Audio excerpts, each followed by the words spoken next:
When the New York Knicks faced the Chicago Bulls in Game 6, they weren't thinking about their own elimination. No, these Knicks sensed something special about this improbable playoff run. Even the sight of Patrick Ewing limping off with a sprained ankle didn't mean the end. For the Knicks faithful, it rekindled memories of Willis Reed and that championship year when he found the courage to overcome injury. And in a similar inspired effort, Patrick Ewing rejoined the battle. And battle he did. He threw his will into his work and his wounded body into the opposition. And when it was done and he had nothing left to give, only then was he led away victorious. Now it's Michael Jordan and the Bulls who also face elimination. Can they find the courage and the championship effort needed to win? Or are we about to witness one of the greatest upsets in basketball history? Pat Riley and his Knicks believe it's possible.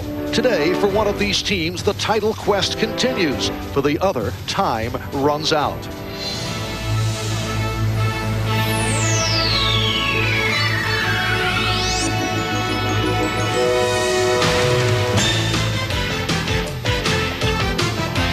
This is the NBA on NBC. The 1992 NBA playoffs. Today, it's the New York Knicks versus the Chicago Bulls.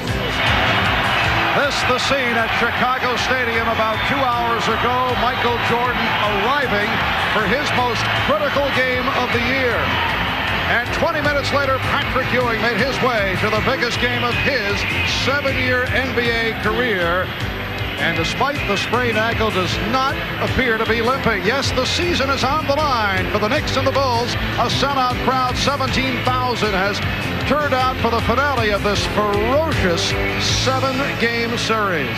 Hi, everybody. I'm Marv Albert, along with the czar of the telestrator, Mike Fratello and Irvin Magic Johnson. Now, Magic, you have certainly seen Pat Riley at work under enormous pressure come playoff time. I know you spent some time with him earlier today. What did he tell his ball club for this 7th game? Well, Coach Riley told his Knicks players that, hey, the pressure is on the Bulls to win this game. What they must keep doing is keep having fun and also stay loose. 3 things must happen for the Knicks if they're able to win this game. They have to keep playing good team defense, keep rebounding the basketball, and continue to keep the Bulls out of the lane. And during the course of this stunning run by the Knicks, they have been able to take the 2 Chicago superstars, Michael Jordan and Scottie Pippen, right out of their game. In fact, Mike, that's the major reason that we have come to a 7th and final game. Well, no question that the superstars, Jordan and Pippen, have been affected by New York's defense, but in a different way because they're both trying. New York felt if they could control tempo and keep the shot attempts down, then they would keep the points down. We look back during the regular season, this Chicago Bulls team averaged 87 shots a game with Jordan and Pippen taking 39 of those shots. In this series in the playoffs, the Bulls averaging only 74 shots a game, down 13. Jordan and Pippen, 38, so it's almost the same, their contributions. Where they've been affected is in the field goal percentage. Regular season, Jordan at 52, Pippen at 51. In this series against New York in the playoffs, Jordan down to 47, Pippen all the way down to 37. So the bump and grind, the physicalness of the New York defense, it's taken its toll. All right, this crowd appears to be ready here in Chicago. Coming up, the 7th and final game between the New York Knicks and the Chicago Bulls.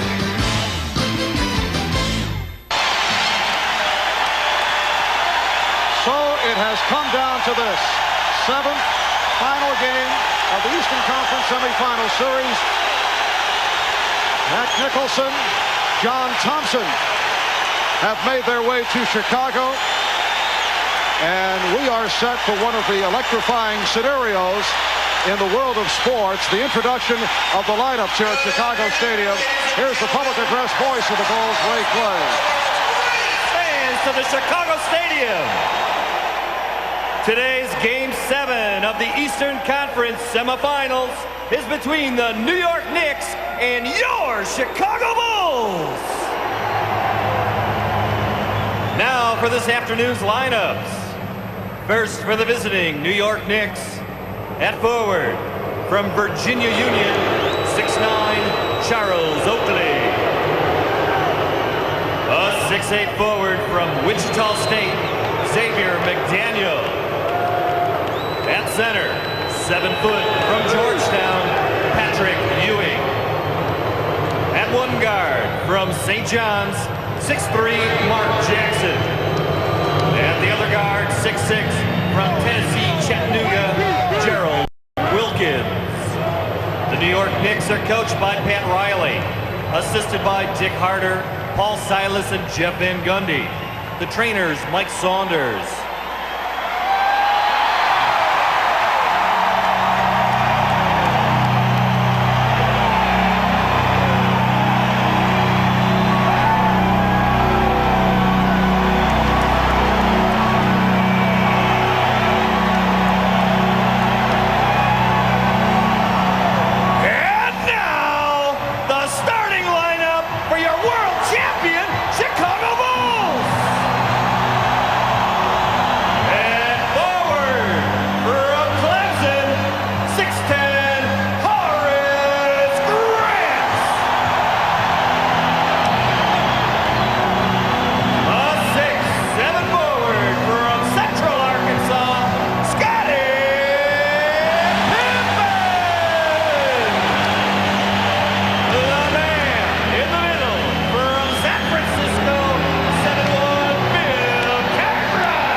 Jackson.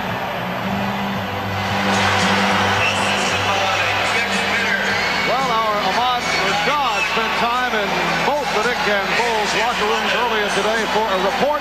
Here's Ahmad. All right, thanks, Marv. I visited both locker rooms. In the Knicks locker room, I found 12 players who are not only focused, but possessed with the fact that not only could they beat the Bulls, but they feel they can go on and win the NBA championship. In the other locker room, the Bulls were very loose, and you could tell that they were tired of answering all the questions of who, what, and why this series went to the 7th game. They all feel like this is the time they can prove that they are NBA champions, and they will get that opportunity momentarily. Marv? All right, Ahmad, and the NBA with a very strong officiating crew to handle the proceedings. Jake O'Donnell, Hugh Hollins, and Ed T. Rush. I think it's quite obvious by the years of experience that the NBA realizes the importance of this game. If you go back to the earlier game today, Cleveland-Boston, you had Jess Kersey, Hugh Evans, Joe Crawford, another very, very veteran crew working these important games.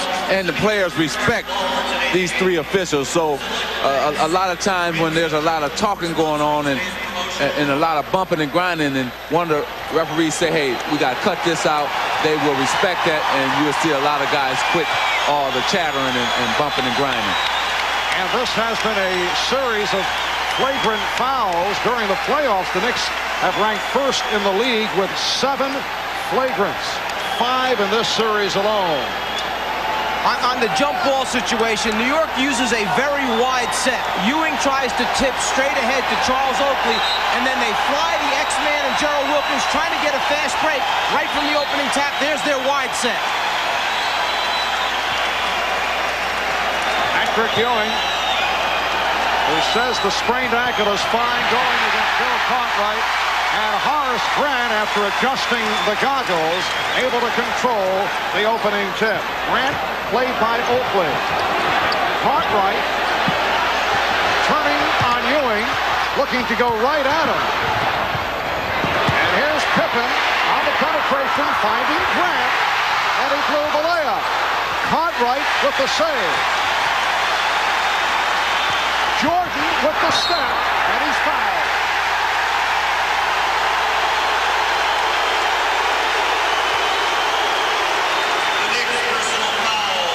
We've seen the aggressiveness right from the start by the Chicago Bulls. Michael saying no jumpers to start out with. Take the ball to the rim. Pippen took it to the rim, and the Bulls started out offensively like they like to do every game. Get it into Cartwright, see if the postman can score first, and obviously try to pick up an early foul versus Patrick Ewing. The first 2 possessions, statement time. We're coming down the lane. We don't care how hard you foul us. The foul committed by Charles Oakley. Michael Jordan, 45 minutes. Game 6 in New York Thursday. Only 9 for 25, 21 points. And Magic looks to be worn down. Certainly the Knicks defensive effort, the fact they played him so physically, has contributed to that, but he does not look to be himself. The minutes are taking a toll on him. The aggressive stolen. Saw the aggressive play once again off that steal. Wilkins with a 3-on-1. Served up a facial on Bill Cartwright. Well, both teams saying something there. Chicago, we're going to press. New York, we're going to attack.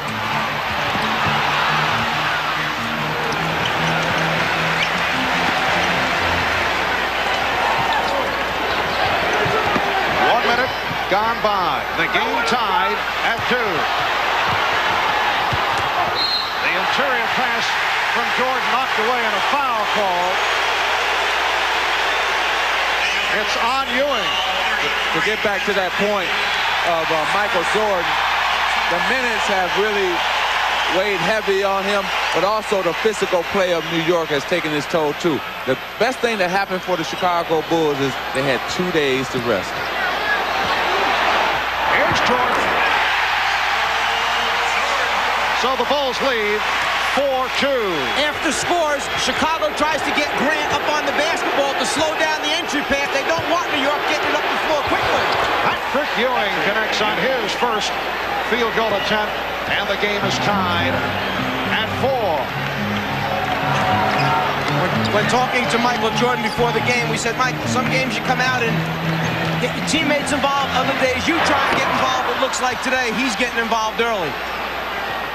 Coach, Mike, we can't wait. He can't wait. This is game 7. You can't wait on your teammates. Wilkins for 3. Gerald Wilkins in this playoff series has been hitting the outside shot. That not the case during the course of the regular season. The Knicks with a 7-4 advantage, and the Knicks have opened up by hitting their first 3 shots. Here is Jordan. So the Knicks lead is 1. Again, Chicago up trying to get the ball out of their point guard's hands. Mark Jackson, give it to somebody else. Let them get it up the floor, but don't let Jackson start the half-court offense. Yes, the Bulls' pressure has bothered the Knicks. They'll turn it on and off during the course of the game. Now Pippen starts back. Pippen for Grant. Chicago by 1. That's that middle portion of Chicago's transition game. The first big man down the floor posting up quickly. Xavier McDaniels had a sensational playoff. Now being guarded by Horace Grant. Shot clock running down. Jackson. And the Knicks lead 9-8. You know what, Marv? Usually the first quarter is important for the visiting team. But I believe today the first quarter is important for the Chicago Bulls to get off to a good start. Cartwright fouled by McDaniel.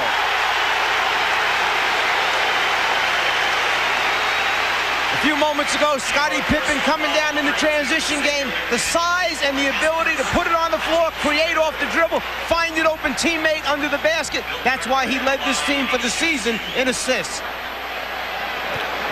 Bill Cartwright has had his difficulties at the foul line. At the earliest stages of his career, a solid free throw shooter, but he has dropped off in recent years.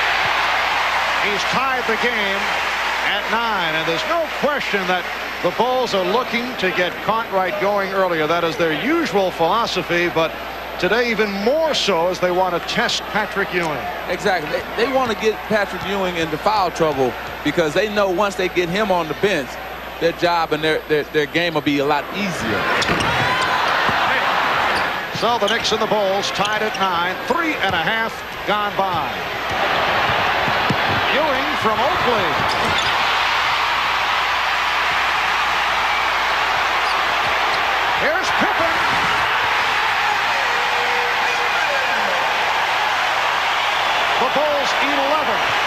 the Knicks 9. He done went coast to coast twice now. I don't think that ankle has bothered him one bit. Ewing. Oakley. Kept alive by McDaniel, and he's rejected. This game has opened at a furious pace. Well, this is probably the fastest game in terms of in the first 4 or 5 minutes in the actual all the other 6 games. The pace is really quick. Here's Ewing, and he's fouled by Cartwright. A hack on Cartwright, so that is his first personal that sends Ewing to the line. Pippen has that rare ability to take it off the glass, lead the fast break, and then if there's no decision, finish it at the end. Also, let's not look past the fact that pretty good defender comes from the blind side, gets the block versus the X-Man.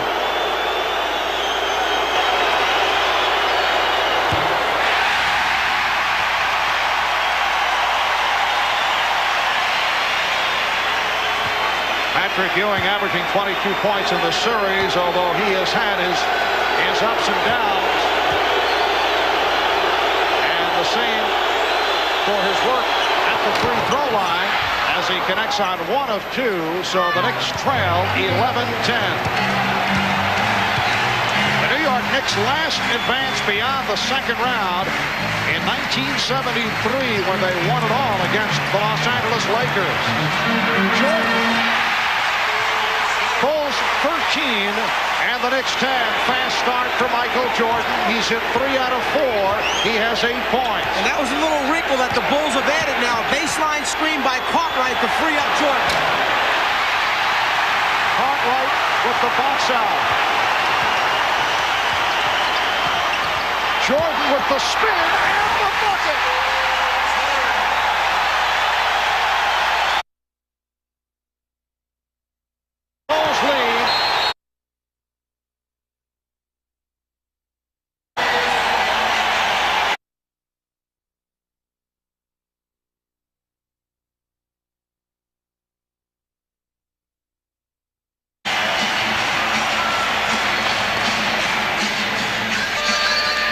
Well, a moment ago, we discussed the physical condition of Michael Jordan, who in Game 6 at the Garden looked to be fatigued. I asked Michael if he is worn down.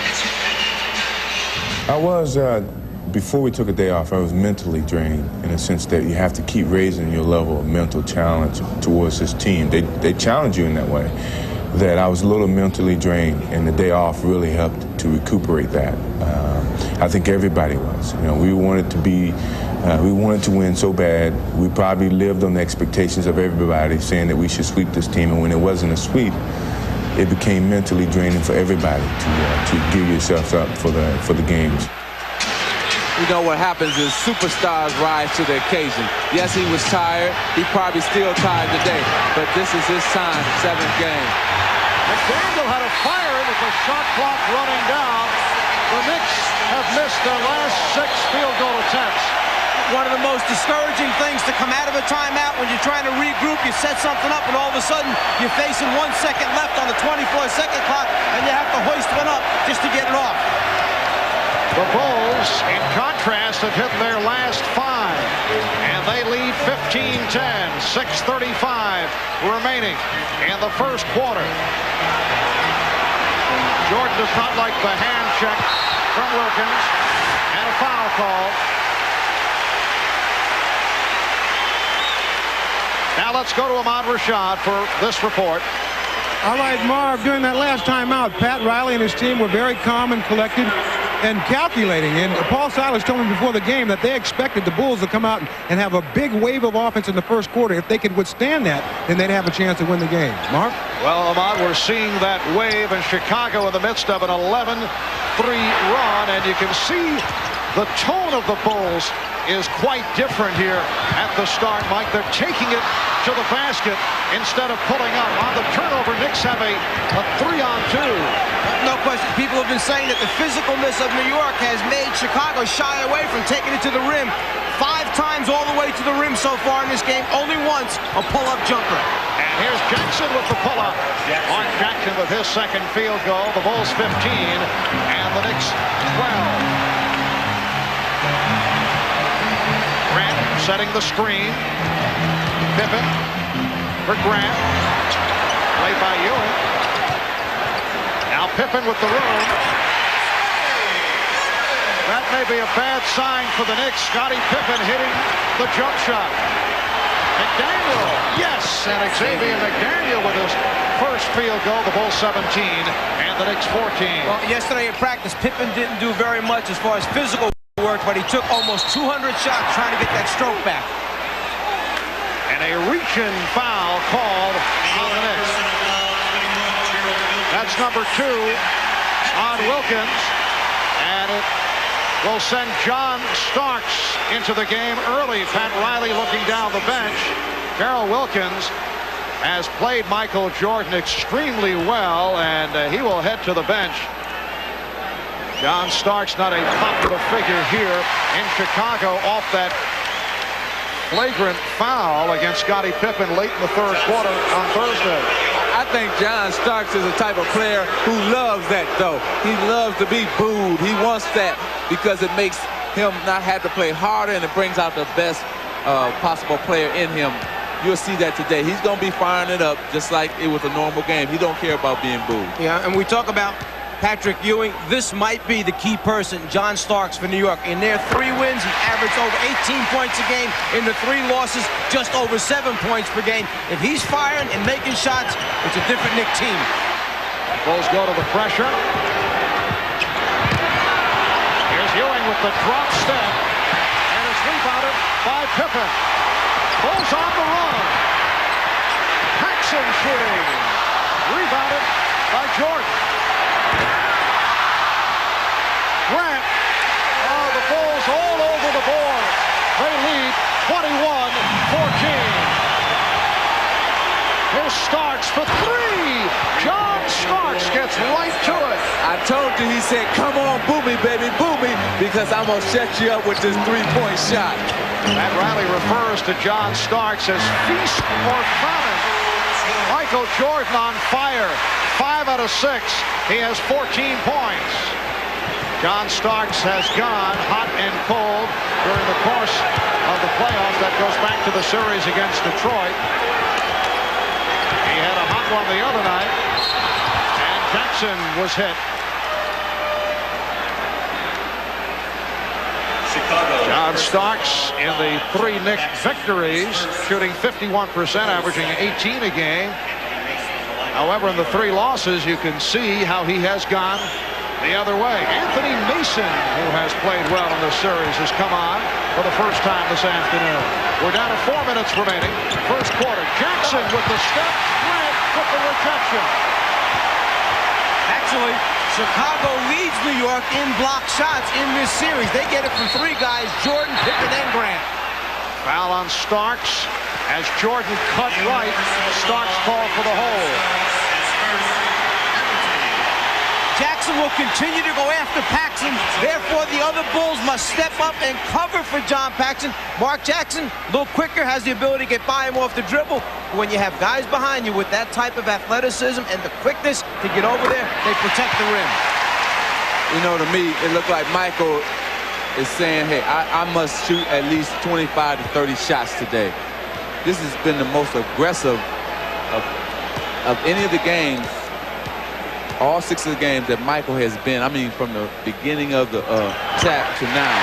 So he looked like he's going to take the weight on his shoulder right now. Right, he is not taking the passive route, as he indicated was a possibility in order to get everybody involved. Michael Jordan, though, has had some strong first hands in this series. Mason was tripped up by Cartwright away from the ball.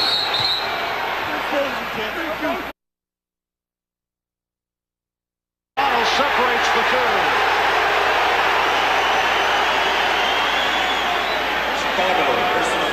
The body's down low, working again, the little hold, the grab, the push, the shove, and this is what Jake O'Donnell O'Donnell is trying to clear out right away. Talking to both players, knock it off, we won't stand for that. You got the 3 best referees. I mean, they're not going to stand for any of this chattering. And Patrick Ewing able to cut that Chicago lead to 25-19. 3:20 remaining in the first quarter. And as Ahmad said a short while ago, New York just wants to stay close enough in this first quarter so that the Bulls don't pull away too far and then get back in the game. Horace Grant off to a terrific start. He's done it on the boards, and he's done it offensively. 3 field goals, 6 points. Bulls 27, and the Knicks 19. McDaniel posting up and faces up. Called for an offensive foul.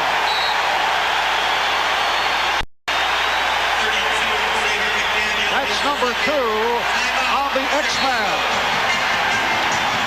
The timeout was called. Both clubs going at each other. Michael Jordan and Xavier McDaniel having words. Double technicals were called on McDaniel and Jordan. What we said a moment ago down on the baseline foul that Jake O'Donnell was stepping in to send the message. This is step number 2 in the message sending process. The next one, someone's going to be ejected from this basketball game, which is a very serious step. Jake O'Donnell does not mess around. You're messing with the wrong referee if you're going to be messing with Jake O'Donnell. He will toss somebody. He doesn't care if it's the 7th game. If he warns you one time, the second time, you're out of here. Let's go to Ahmad Rashad. All right, Marv, yesterday I was speaking with Scottie Pippen, and he's starting to feel the pressure that everybody telling him to step up and be ready to play. He was so focused yesterday that he would not be intimidated. He said he'll be driving to the basket like the Pippen of old, and you can see he's ready to play. Marv? And the Bulls have been ready here at the start. They lead 27-19. Starks with the steal. Ron Starks spent all day on Wednesday shooting the jump shot. He said he took about 300 shots, and he credits assistant coach Jeff Van Gundy for an adjustment in his release, which turned things on Thursday night. Shot clock at 3 as Mark Jackson hits on his 3rd field goal. Starks saying that the ball was resting too much on the palm of his hands, and he made that adjustment. Meanwhile, Pippen is hit hard, and he'll go to the line. Let me say this. Scottie Pippen, for the first time, is taking the challenge. He's not stepping backwards. Right here, he goes to the hole. He's saying, okay, I'm going to challenge everybody. I don't care. You can throw me down, knock me down. Going forward instead of going backwards. Magic, of course, your Laker club of recent years was more of a finesse team, but when you went up against the Bulls last season, was the same philosophy intact, that if you can get to Pippen early and hit him hard, that you might take him out of the game? Well, we wanted to do that, but we didn't have the type of players that could do that. New York, that's their style, because they have the type of players with that mentality that can do that. Is there the feeling that he can be intimidated? Well, that's the feeling that you want to play him physical. Push him around because he doesn't like the physical game. Patrick Ewing cutting it to a 5-point Chicago lead. 1 minute and 40 remaining in the first quarter.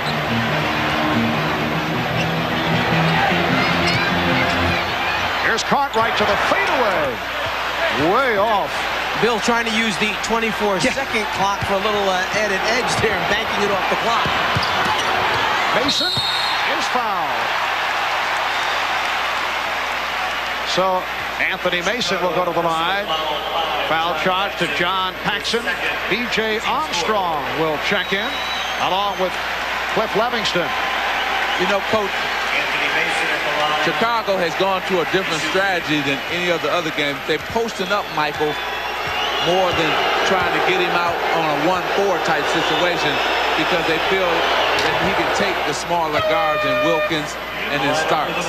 In the other games, they got him down in there, but later on in the game, as you're mentioning, they're doing it right from the beginning here and using a little baseline screen by the 5-man, because Ewing's not going to switch off on him to help free him up flashing in there. Normally, they just send him on his own, try to flash him into the post. So you can see that both coaches have made slight changes in their offense to free up different guys. And despite this early flurry by the Bulls, the Knicks able to hang in. That's been the story throughout the series. The Bulls now lead by 3. Jordan through the foul. Oh, what a move by Michael Jordan, who has come out and hit 5 out of 7 from the field, 6 for 6 from the line for 16 points. The foul called on Starks. Well, if you let Michael Jordan get to the paint, and this is one of the things that Ryan and the Knicks were focusing on, keep him out of that paint area. Everybody else, besides the man guarding him, pay special attention. When he puts it down, come and get him. But Marv, like you were saying, the Knicks, hey, they can feel good right now. They're only down 3 points. Chicago has been in the penalty for the last since 5 minutes on to the end of this quarter. So, hey, if they can go down only 3 points, 5 points at the end of this quarter, they've done a wonderful job. It is now a 4-point Chicago lead. Michael Jordan has had the hot hand during the course of the first half in this series, but you can see in the second half only 27 for 71, 38%, had a 3 for 13 in the second half in New York on Thursday. Light pressure being shown by the Bulls. And the Bulls have used 2 of their traps already. The full court one up on the ball and the 3-quarter one. Once they get it in, they still are holding back the half-court trap. Shot clock at 8. Ewing. Rebound Oakley. And it jarred loose. And Ed Rush with the call saying last touch by the Knicks. Knicks were looking for a jump ball at the very least. I don't know how you make that call. You got 2 guys rolling all over the floor, diving for loose balls, and loose balls may, in the end, be the difference in this game. Oakley, Livingston, the rest of the players coming in after it now. First one that touches it, that touches the out-of-bounds line, that's how they're going to call it. Yes, I think that what he said that Mason had his foot out of bounds when he touched the ball, so that made a Chicago ball. Jordan given room and was surprised. That's the most room Michael Jordan's had in about 2.5 weeks. It was too easy. It was too easy. Down to 25 seconds in the quarter. Ewing feeling the contact. So Patrick Ewing has been off. 3 for 7 for Ewing. Starks with the steal. Starks out of control with the dribble. Able to recapture. Final seconds of the first quarter. That pass intended for Starks. Here's Ewing to the fadeaway.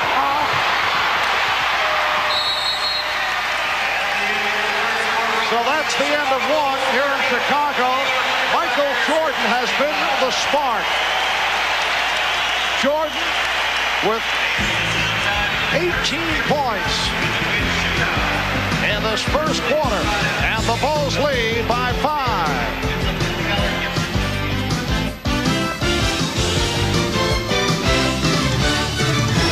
Back in Chicago, Marv Albert, along with Mike Fratello, Magic Johnson, Ahmad Rashad.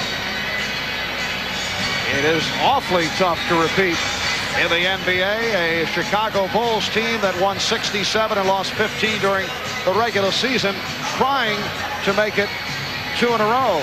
Well, I guess if there's anybody that should know about how difficult it is to get a back-to-back championship, it's our guy Magic here.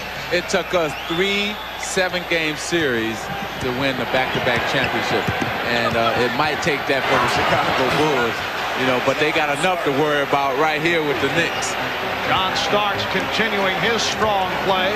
The Bulls lead by 3 as we get underway in the second quarter. E.J. Armstrong being guarded by Mark Jackson. Illegal defense called on the Knicks. Bill Cartwright was requesting the call and was upset, and he finally got it from Hugh Hollins. Well, Oakley had went over and double team and didn't get back. After the team that's leading in the first quarter has won all 6 games. Are you kidding me? Wow. Winning that first quarter, pretty important so far. Ooh. So that means Chicago gonna win today? You want to go home now? Very friendly rim for Michael Jordan. 20 points for Jordan. The Bulls lead 32-27. Once again, the Bulls trap.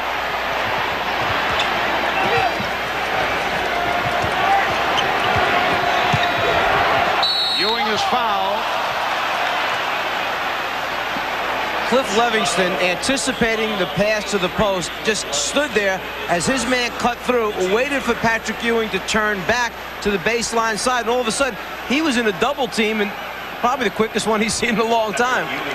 You know what it looked like to me is that Patrick Ewing can run straight up and down, but when he tries to get the lift for the baseline jumper, he's not getting it.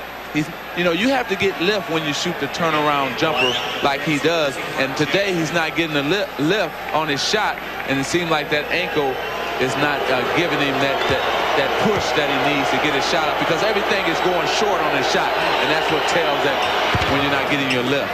And Ewing does not have a rebound, so that may be another telling point. He suffered the sprain left ankle in Game 6. It's called a moderate sprain. The foul called on Greg Anthony, the rookie from Nevada, Las Vegas, checking in a moment ago. Anthony has been very effective against the Chicago pressure, and undoubtedly that's why Pat Riley has him in there. Mark Jackson sitting down. Now Patrick Ewing will get a rest. Xavier McDaniel has returned, so Charles Oakley moves over to the center position. And actually, Cliff Livingston first warned the official as Greg Anthony ran into his first screen in the backcourt, and then when he did it again, the whistle blew. Yes, and a count. Knicks personal foul to Greg Anthony, his second. Anthony picks up his second. Michael Jordan has taken over this game. He has 22 points. The Bulls now lead by 5. And you can see the special attention that Jordan draws. 3 Knicks waiting for him in the lane, but when he gets that deep, the way he can elevate with his tremendous concentration, and there is no question that with the 2 days rest, he has come out here today. He is a different looking Michael Jordan than the one that we saw in Game 6. The Bulls 35, the Knicks 29, and here's pressure again by Chicago. Now they drop back. Magic mentioned earlier that the 2 days off for both teams was the big blessing. The first 6 games of this series played in 10 days, a very short period of time. McDaniel, yes, Xavier McDaniel with a good move, his second field goal, and the Knicks trail the Bulls by 4. With Patrick Ewing on the bench, look for the Knicks to go to McDaniel, also Mason and Starks, who do most of the shooting out on that basketball court. Off the turnover, Mason starts back. Mason picked up by Scott Williams, who just checked in. What you had there was a player trying to do something that's not his strength. Cliff Livingston does not elevate and drop down passes at the last second. Michael Jordan and Pippen do those things. Here's McDaniel, rebounded by Williams. Pippen's pass picked off by Starks. John Starks has made 2 big steals so far in this game. And Starks with 7 points, and he has brought the Knicks within 2. Marv, he stole it when they had a 3-on-1 Michael Jordan in the first quarter. This time they had a 2-on-1. He come up with another big steal. Boy, he can do it on both ends of the court. And Jordan had a knocked away recovery by Armstrong. E.J. Armstrong came up very big here in Chicago with 18 points off the bench earlier in the series. Armstrong for Pippen.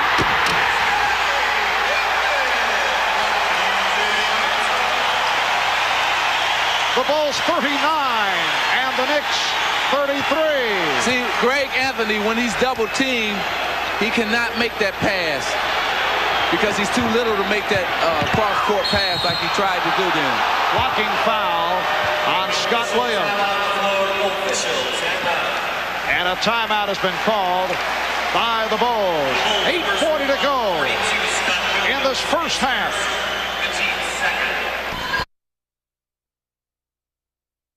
Of the NBA draft lottery, some refer to it as the Shaquille O'Neal sweepstakes. Incidentally, earlier this week out in L.A., Ahmad Rashad, taping a segment for Inside Stuff, played some one-on-one with Shaquille O'Neal, and they ran into a little problem. Let's take a look. Okay, so you've been playing against zones in college, right? I'm going to show you what it's going to be like in the NBA. You ready? Huh? Well, give me your best. Let me see your best.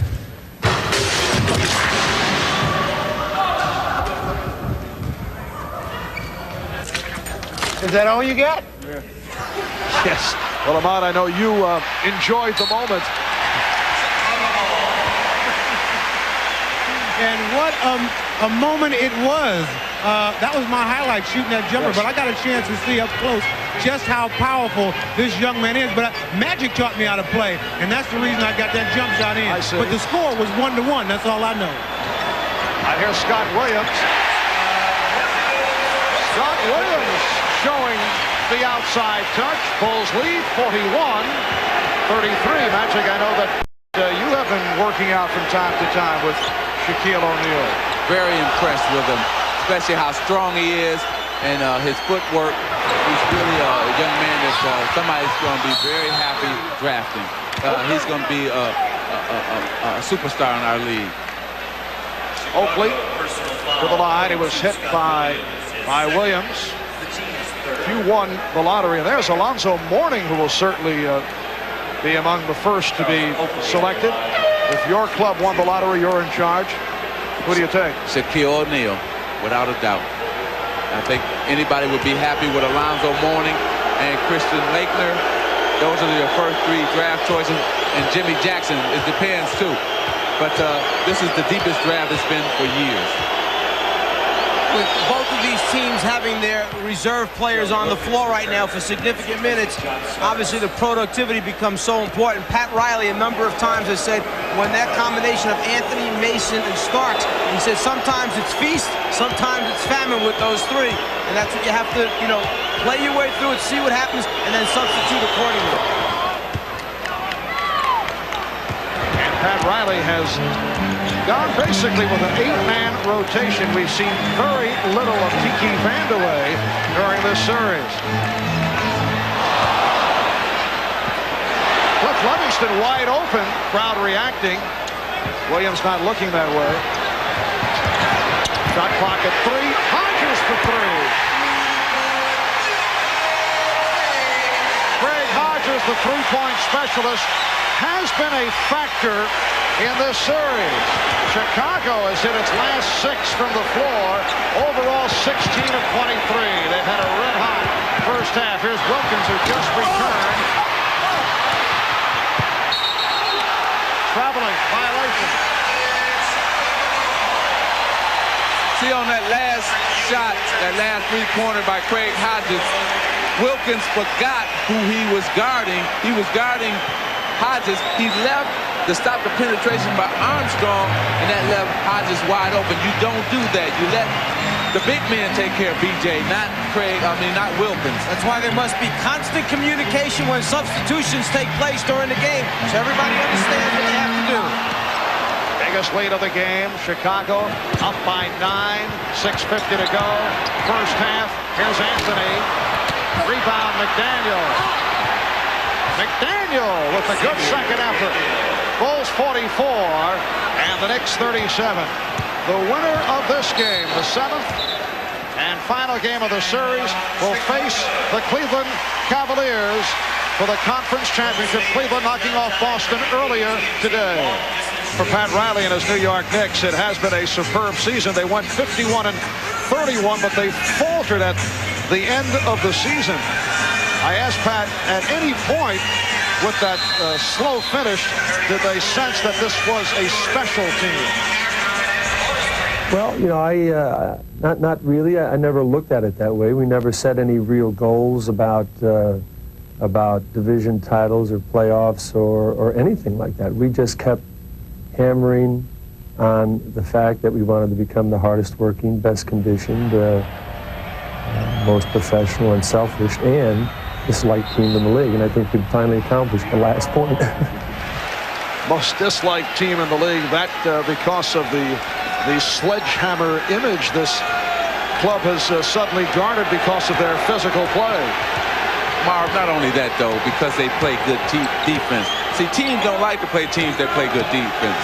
And now, they were always playing good defense during the regular season, but now the hard fouls just came in the playoffs. So teams just don't like to play you because they have to work hard to beat you. And here's Mason with the box out, and he draws the foul.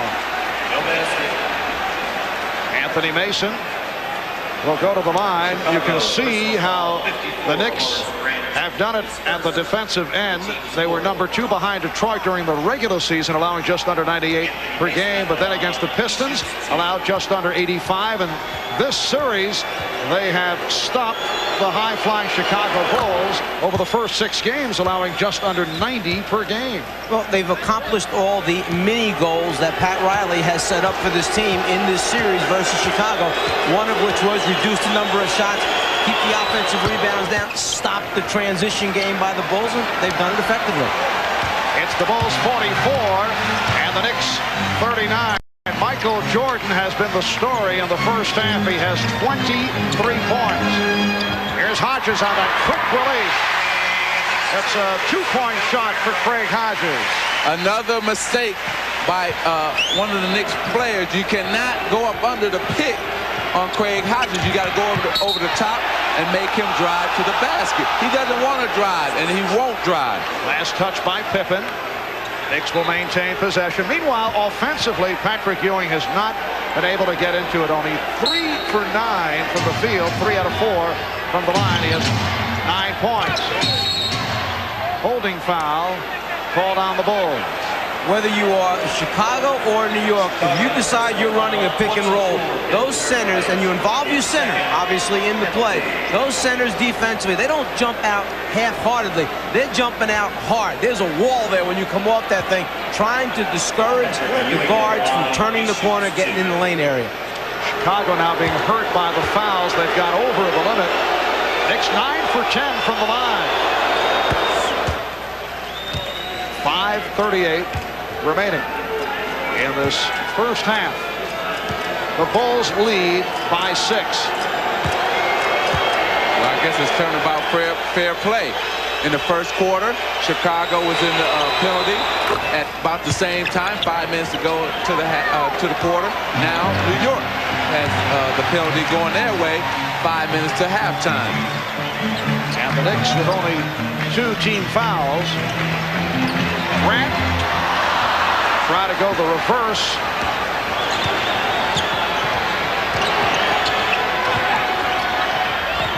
Mason getting position, but facing the double team, and he's tied up. Good defensive play by Chicago and doubling up on Anthony Mason.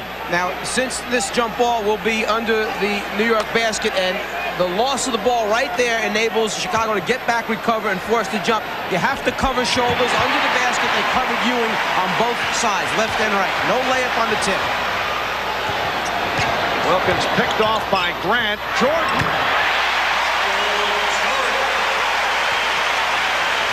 Michael Jordan, 25 points. He's hit 8 of 11. Bulls 48. Knicks 41. Wilkins and Anthony now in the backcourt. Ewing up front with McDaniel and Mason. Here's Wilkins for 3. And back comes Pippen. Hodges from downtown. Pippen had it knocked away. It'll be Chicago ball. Magic, pretty soon they're going to start listening to you about leaving Hodges alone out there. Remember what he can do. Well, that time the defense went back up under the paint to guard the basket and left Craig Hodges wide open. And he, for the first time in this game, in this series, he rushed the shot. He rushed it that time on a 3-pointer. Mark Jackson is back for Greg Anthony. Oh, good look from Jordan.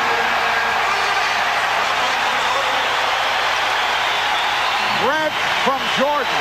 The Bulls again have a 9-point lead. I guess sometimes when a player can come out and get 18 points in a quarter, you pay special attention. You forget about the other guys a little bit. Here's Mason. Rebound McDaniel. Crowd looking for a travel. Bulls lead 50 to 43, and this game is being played at the Chicago Bulls tempo, and that's the first time that it's occurred this series. Yes, it's a 7-game. Everybody's just excited. It's the excitement more than anything else. Michael Jordan a moment ago with the ball is going to penetrate the lane. Somebody's got to step up and stop him. So the decision takes place behind him as to who's going to take Horace Grant. The result, nobody takes him. Grant with the deuce. So Michael Jordan doing it with his offense and also the beautiful lead pass thrown to Horace Grant. That last foul on Gerald Wilkins, his third, and he's replaced by John Starks, and now Starks will take a crack at Jordan.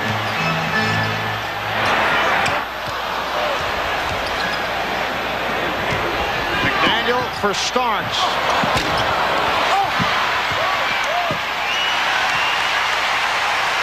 3:20 remaining in the half. Bulls with the ball and a 7-point lead.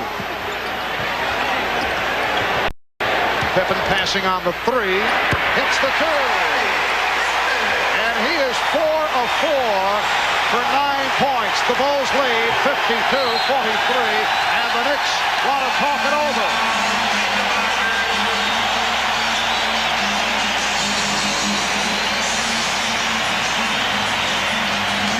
This is Bob Costas at the studios of NBA Entertainment in Secaucus, New Jersey, and coming up on the Prudential Halftime Report, we'll bring you the NBA Draft Lottery. At stake, the rights for one of the 11 teams in the lottery to select LSU's Shaquille O'Neal if they should be so inclined. And the order of selection in any case, 1 through 11, will be determined for the June 24th NBA Draft. This now is a videotaped look at the mechanism which is used to determine the winner. Awe-inspiring, isn't it? Right now, let's head back to Chicago and rejoin Marv, Mike, and Magic. All right, Bob. We have Bizarre, the telestrator, mesmerized by the flow of the ping pong ball. Magic a moment ago as both clubs broke for the timeout. A little extracurricular activity between Pippen and Starks. Well, it took Pippen 6 games to finally hit back, and he started to hit back because he's feeling good right now. The Bulls are leading. Shot clock at 5. 2:45 remaining in this first half. Pippen with a steal. Here's Jordan. Yes. Biggest lead of the game. It's Chicago by 11. In previous games, New York has been in similar situations. Wiley's taking a timeout. They come out, respond, get a basket or 2 free throws, close the gap. Here, a critical turnover. It continues to widen the lead. Starks with an air ball. Ewing for Starks. Shot clock at 1. Jackson. Mark Jackson with the shot clock running down, able to hit. The Bulls lead 54-45. For the first time this season, for this first time this series, we are seeing the Chicago Bulls that we saw right throughout the regular season. 3-second violation called on Chicago. This is a Bulls club that set a franchise record, winning 67, losing 15. They won 36 of 41 here at home. They come off the NBA championship season of a year ago, capped off by the victory over the Los Angeles Lakers, swept Miami in the first round of the playoffs, but they have had a very difficult time against this surprising New York Knicks club. Well, Marv, I think that if anybody read Peter Vessey's column, our own NBC's Peter Vessey, Tuesday, I think he summed it up best, where he said that the Bulls quite don't know how to play physical and still be a finesse team, much like the Lakers and the Celtics of the 80s. Their teams, when they were challenged and played physical, we knew how to play physical but still played our game at the same time. Where in this series, Chicago, for the first time today, is finally playing physical, but still playing finesse at the same time. And I thought that was an interesting article. You realize how much credibility you have just given to Vesey? This is very sad. I didn't mean to do it. Okay. But I thought that summed this whole series up, that article. It was just right on the head. He hit it right on the head. And going back to your Laker team, that team had great flexibility to be able to play a little of both. It's not like you can push a button and all of a sudden take 12 guys and say, we're going to be finesse or we're going to be physical. You have to structure it to what the players' abilities are, capabilities are. That last foul on Conrad is third, so he's replaced by Will Perdue. Will Perdue very active in Game 6 against the Knicks. Got into a little scrap at the end of the game. Here's Michael Jordan. He now has 29 points, and the Bulls lead 56-46. Just by Grant jumping on the basketball after a score by Chicago, they're preventing New York from racing it back up. Patrick Ewing. You know, I think in the second half, they're going to have to, the Knicks, Pat Riley is going to have to change his strategy. Well, right now, he's got man-to-man coverage on Michael, and he's posting. And I think he's going to have to go down and double-team him in the second half. It's a last resort in New York's game plan. Try to play him straight up, even if he gets on a little roll. Rare miss for Jordan. 10 of 15 from the field. Starks digging hard. Won't count, says Jake O'Donnell. Will not get the continuation. Starks fouled. Now imagine going back to that philosophy in New York to play him straight up. That's not to say that as you progress in the game and get to the third quarter and then the fourth quarter and then the final 5 minutes that you don't make your adjustments and your changes.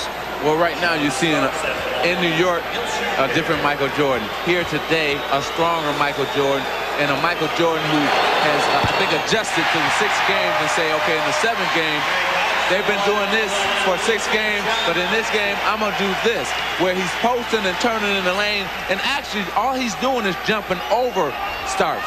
He's doing nothing else but doing that, and I think they're going to have to run a man at him maybe when he gets in the lane. Paxson, who committed the foul to put Starks on the line, picked up his third. He's replaced by Craig Hodges. Incidentally, the NBA playoff record, most points in a half, 39 by Eric Sleepy Floyd. Jordan has 29. Here's Grant, changed his mind. Jordan and Ewing able to reach out for it. And we're down at 25 seconds left in the half. The Knicks down by 7. Even with the excitement, this crowd, and what Chicago and Jordan have done, if New York scores, you're looking right at a 5-point game. New York's got to feel pretty good. And Jackson hit on the reach-in. So Mark Jackson to the line. He was fouled by Craig Hodges. Jackson to the line for the first time. Earlier today here on NBC, the Cavaliers knocked off the Celtics 122-104 to take the series in 7. They await the winner between the Knicks and the Bulls. Brad Daugherty capping off a terrific series with 27 points, 9 rebounds. Hot Rod Williams had 20. Reggie Lewis led Boston with 22. 22nd timeout is being taken by the Knicks. Don't be surprised to see John Paxson come on the floor if Phil decides to make that type of move so that he has a number of three-point shooters to surround the outside of the floor. Then give the ball to either Pippen or Jordan, let him dribble, penetrate, create, kick back out for a 3 to send the crowd into a frenzy and give the team a little boost to end this first half. With 11.8 seconds remaining, that is so much time for the Bulls to advance the basketball off the dribble. And Pat Riley sending in Kennard Winchester, a man who has seen very little action during the course of the regular season. Kennard Winchester, second-year player from Everett College, had shot with Houston and Boston. Winchester in there because of some Knick foul trouble. Jackson will shoot his second. 11 seconds to go. First half. The lottery coming up at halftime. And so it is only a 5-point Chicago lead. Knicks do have one foul to give, and there it is. And a good foul because now the Bulls will have to regroup and inbound again with 6 seconds on the clock. And that's the reason also for the substitution in case it got into the hands of the man that Winchester was guarding. You don't care if he picks a personal foul. Now they will go back and draw up what they want to run here with just over 6 seconds remaining. The Knicks very fortunate, as you mentioned, Mike, to be only down by 5 when you consider Michael Jordan just burning it up in this first half with 29 points. Chicago is led by as many as 11. Chicago shooting 59% for the half, 22 of 37. Pippen loves to inbound the ball and then follow his pass. He's the most dangerous guy on the out-of-bounds plays for Chicago. The guy guarding Pippen has to stay awake. Don't fall asleep. He'll chase it. Final seconds. Jordan swinging free and missed on the floater. Oh, yeah, I did forget about a guy named Jordan. So Michael Jordan with 29 points.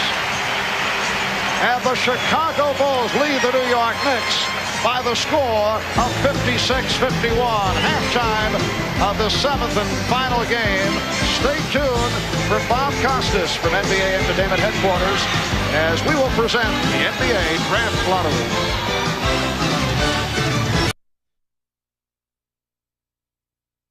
Michael Jordan with 29 points, though he missed his last 3 shots from the floor. And despite yielding the 29 to Michael, the Knicks, led by Patrick Ewing's 14, trailing by only 5, 56-51. The winner gets the Cleveland Cavaliers in the next round. The Cavs over the Celtics in Game 7 earlier today, 122-104. Bob Costas at the NBA Draft Lottery, being held this year in the studios of NBA Entertainment in Secaucus, New Jersey. The NBA Draft itself will take place on June 24th in Portland. Today, the order of selection in the draft has been determined by the lottery. Here's a little background. The lottery was instituted in 1985 in part to remove the appearance of teams with poor records losing intentionally in order to secure a high pick in the draft based solely on order of finish. So what's at stake in this year's draft? Well, in some years, it's not exactly clear which player will be taken with the first pick. Not so this time. Barring the unforeseen, the first selection will almost certainly be LSU's Shaquille O'Neal. He's amazing. And the thing I like about him, too, is that he can run up and down the basketball court, and you can give it to him on the run, and he can make a good decision. If he does the things he's supposed to do, after watching him play, I think he's the best player we have, other than Michael Jordan, of course. Yeah. But I think once he gets in the league and gets established, he's going to be the same type of player. He won't be as flashy, but he's right up there with the best of all of them right now. People out there that have a lot of expectations, and I'm not going to come into the league and try to rush anything. I'm just going to take 1 year at a time, and hopefully I'll become a great player. All 11 of the lottery teams have said they would select O'Neal if given the chance. Other prominent players sure to go in the first few picks are Georgetown's Alonzo Mourning, Duke's Christian Laettner, and Ohio State's Jimmy Jackson. Now, perhaps as much interest surrounds this draft lottery as any since the first one back in 1985. That was the year, you may recall, in which the Knicks won the lottery and selected Patrick Ewing with the #1 pick. Right now, here's a review of the rules and an explanation of how the draft lottery works, and pay attention. The 11 teams that didn't qualify for the playoffs all have a shot at the #1 pick. That's Minnesota, Orlando, Dallas, Denver, Washington, Sacramento, Milwaukee, Charlotte, Philadelphia, Atlanta, and Houston. The Bucks and Hornets finished with identical records, and a special draw held at the conclusion of the regular season determined that Milwaukee gets one more ball than Charlotte. If neither team winds up in the top 3, then the Bucks select before the Hornets. The NBA uses a weighted system which increases the chances of the teams with the worst records getting the top picks. The Timberwolves will have 11 chances out of 66 for the top pick, each chance represented by a ball. Orlando gets 10 chances, one more than Dallas, and so on down to Houston, which has 1 chance in 66. The balls are placed in a clear cylinder. They will be mixed and then drawn to the top. The first to emerge from the cylinder will represent the first pick in the draft. The second non-duplicate ball will get the second pick, and the third non-duplicate ball, the third pick. The order of selection for the remaining 8 teams will be determined by inverse order of their regular season records. This guarantees the team with the worst record, Minnesota, of no lower than the 4th overall pick. Okay, the actual drawing has just been conducted in a separate room under the supervision of NBA Deputy Commissioner Russ Granick. The process was witnessed by representatives of the 11 lottery teams, different representatives from the individuals sitting here. Also there was Phil Laskaway, a partner in the international accounting firm of Ernst & Young. Mr. Laskaway is the only person in this studio who knows the results, including Commissioner David Stern. Immediately following the drawing, Mr. Laskaway took the logo for each lottery team and placed it into a numbered envelope corresponding to that team's position in the 1992 draft. Since then, Mr. Laskaway, and I swear this is true, has retained exclusive custody of the envelopes, which he has just placed in order on the numbered board. The sealed envelopes will be opened shortly by Commissioner Stern. But first, here are the team representatives. From the Houston Rockets, General Manager Steve Patterson. From the Atlanta Hawks, General Manager Pete Babcock. Representing the Philadelphia 76ers, their GM, Gene Shue. Now, the Charlotte Hornets won the lottery last year, took Larry Johnson. He wound up being the Rookie of the Year. I'm told that all the Charlotte representatives, including their head coach, Alan Bristow, stayed in the same hotel, tried to go to the same restaurants, dressed the same way, whatever, to try and duplicate their luck, and there's Alan Bristow. The Milwaukee Bucks are represented by their new head coach, Mike Dunleavy. From the Sacramento Kings, the Director of Player Personnel, Jerry Reynolds. From the Washington Bullets, General Manager John Nash. Representing the Denver Nuggets, GM Bernie Bickerstaff. From the Dallas Mavericks, the President and owner Donald Carter. Howdy, Don. From the Orlando Magic, GM Pat Williams. And finally, representing the Minnesota Timberwolves, their president, Bob Stein. Commissioner Stern will open the envelopes representing the selection order 11 through 1. Keep in mind that since slots 4 through 11 are determined by inverse order of regular season finish, and only the first 3 positions are determined by the lottery, if Houston, for example, doesn't come up 11th, or Atlanta doesn't come up 10th, and so on, it means that team has defied the odds and lucked into one of the top 3 selections. And now to announce the order of the first 11 picks of this year's NBA draft, here's the Commissioner, David Stern. Good afternoon and welcome to the NBA Draft Lottery. Everyone has been briefed on the lottery procedures, so let's get started and see who picks where in the 1992 NBA Draft. The 11th pick goes to the Houston Rockets. As expected, they had 1 ball out of 66, so no disappointment really for Steve Patterson. The 10th pick goes to the Atlanta Hawks. And form holding so far. The 9th pick goes to the Philadelphia 76ers. Charles Barkley said if they don't get one of the top 2 picks, they should trade him unless they get Mourning or O'Neal. The 8th pick goes to the Milwaukee Bucks.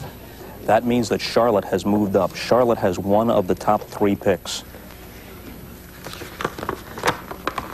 The 7th pick goes to the Sacramento Kings.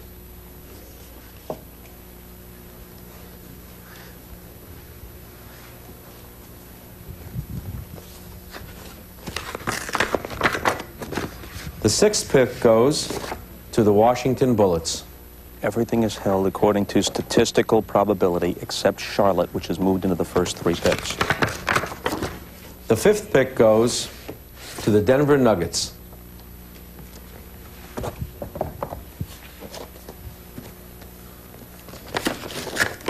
The 4th pick goes to the Dallas Mavericks. Orlando, Minnesota, and Charlotte. Must be the shoes and not the hat.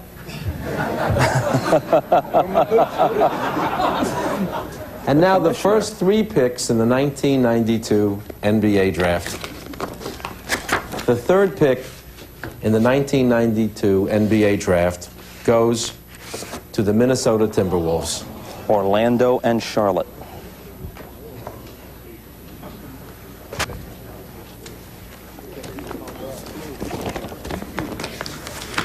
The second pick in the 1992 NBA draft goes to the Charlotte Hornets. And that means Orlando's got it. that the Orlando Magic will pick first in the 1992 NBA draft. Come on up, Pat. Pat Williams, the colorful former GM of the Philadelphia 76ers, has been with the Orlando Magic from the inception of the franchise, and now his team owns the #1 pick in the June 24th draft. We'll talk with Pat right after this message from Prudential and a word from the NBA.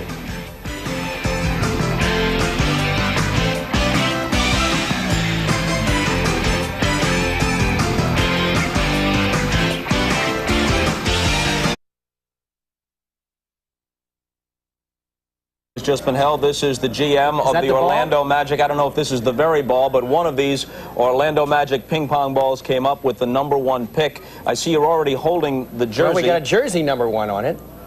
And what does it say on the back?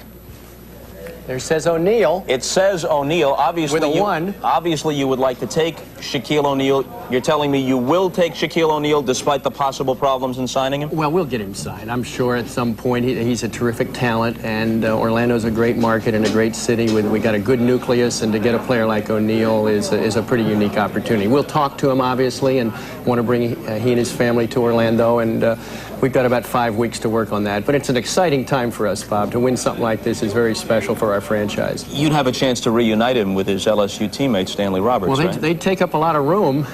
They would blot out the sun on a lot of days. They're an enormous pair, but you never, just like in baseball, you never enough pitching in basketball. You never have enough big people. So to have an opportunity to get 2 young big men like that is pretty unique for us. So you foresee a Twin Towers situation? Well, I'm not sure all the time. I'll let Matty Gukas and his staff worry about that. I think at this point, if you have talent, you figure out a way to use it. And O'Neal is a remarkable talent. Stanley Roberts is a very special young big man prospect, too.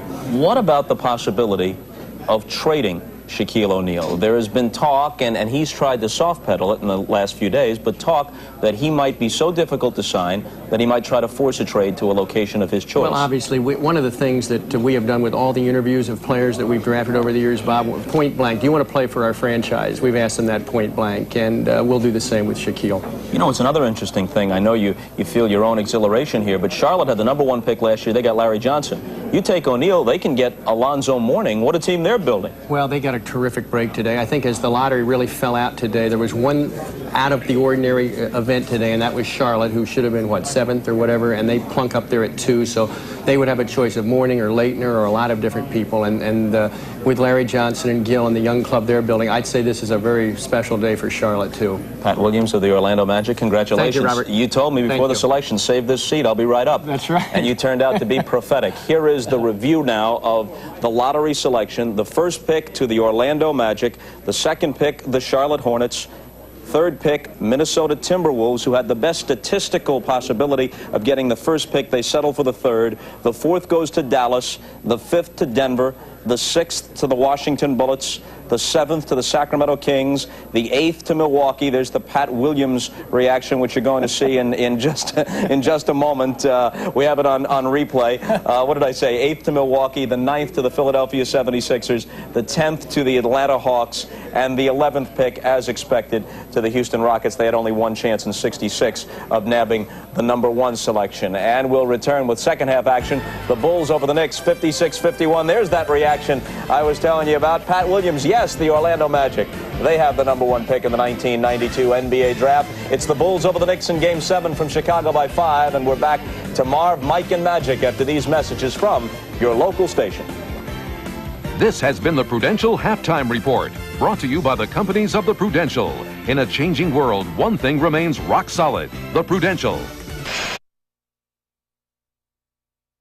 5 over the Knicks in the 7th and final game. Marv Albert with the czar of the telestrator, Mike Fratello, along with Irvin Magic Johnson. And Mike, I'd have to say that the Knicks must feel fortunate to be trailing by only 5. Oh, no question. When the opponent is shooting the ball as well as Chicago is, and you are not shooting the ball well, you have to make it up in some other areas. New York doing a pretty good job of rebounding the basketball, but to only be 5 points down. I think Riley had to go in and talk about the positives that will take place. And statistically, if we look at some of the players on Chicago, they've really struggled down the stretch in the first 6 basketball games. So we'll wait and see. And that includes Michael Jordan, who has not done it in the second half. And Magic Michael certainly did it in the first half with 29 points. You were indicating you could see some adjustments by the Knicks on Jordan. Well, I think what you have to do is you're going to have to run a man at him. You can't let him sit down there and post up on John Starks or Wilkins because he's jumping over him. He's in a rhythm. He's in a groove. Now you must disrupt that rhythm and that groove. And Gerald Wilkins, who has played it well in the past, is in foul trouble with 3 personals. A look at the shooting in the first half. The Knicks only 17 of 40, 43%. But the Bulls on fire, 22 for 38, 58%. You check out today's Miller Genuine Draft halftime statistics. Knicks have done it on the boards once again with a 22-15 edge, sparked by Charles Oakley, who has been leading the way. Oakley with 7 rebounds in all. Right now, let's go to Ahmad Rashad, who is with New York Knicks coach Pat Riley. All right, thanks, Marv. Pat, Chicago threw everything at you at the first half. You guys withstood it. You're only 5 points down. Well, we have to feel like we're in a pretty good position, Ahmad, but if we adhere to our defensive principles this second half and continue to hammer on the board, then I think we got a great shot at this. All right, good luck to you in the second half, Pat. Thank you. Back to you, Marv. All right, it is a 5-point differential at halftime. Michael Jordan leading the way with 29. We'll be back in Chicago after these words. This capacity crowd at Chicago Stadium looking to pump up the home team. Patrick Ewing with 14, Mark Jackson with 10, Michael Jordan leading Chicago with 29 points. His high in this series, he had a 37-point game in Game 5. His all-time playoff high, you recall, 63 points. Ewing rebounded by Jordan. Here's Pippen.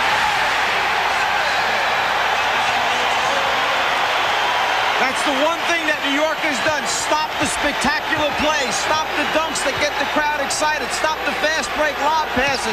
Already the first one here in the second half. Wilkins wide open. Good box out by Grant. Jordan and Paxson at the guards. Grant, Cartwright, and Pippen up front. Bill Jackson with his standard starting lineup. Knicks also go with their usual starting 5. Minute gone by in the third. Paxson played on the switch by McDaniel. Cartwright, foul, it counts.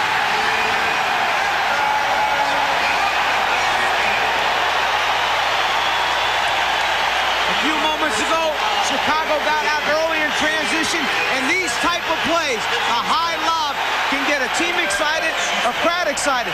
You cannot let Chicago creep away little by little. Cartwright, the concentration, the follow through, and now the opportunity to finish the 3-point play. One more score. Riley takes a quick timeout. Yeah, you know what drive coaches crazy is?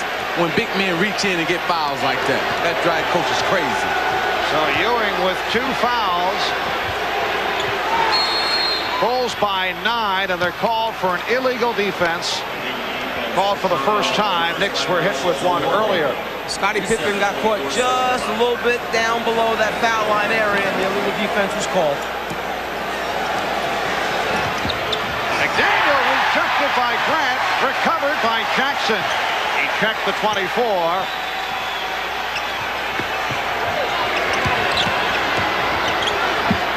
Jackson from downtown. Oh, this is a tough call. Hugh Holland's right there. And he says last touch by the Bulls. So the Knicks maintain possession. You know, sometimes coaches talk about scrambling on defense. Well, right now, the Bulls are scrambling. That means that you're active. That means that you don't really know where you might be on the next pass, but somebody better get there quick and then cover for your teammate if he covers for you. And that's what Chicago's doing so well right now, scrambling and covering for each other. Xavier McDaniel with 10 points. The Bulls 60 and the Knicks 53. Well, their rotation is very good. The Chicago Bulls defensive rotation is very good.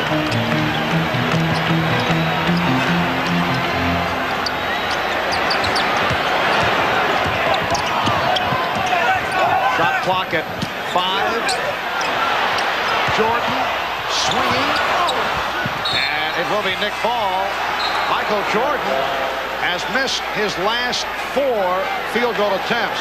We talked about they had to do something different with Michael. They double-teamed him that time, and X-Man made him shoot an air ball. And so you see Riley coming out second half, and a shot by Ewing right there. Good pass by Mark Jackson, too, the seam. But they are changing their defense on him, it looks like. 5-point Chicago lead. And Pippen will inbound.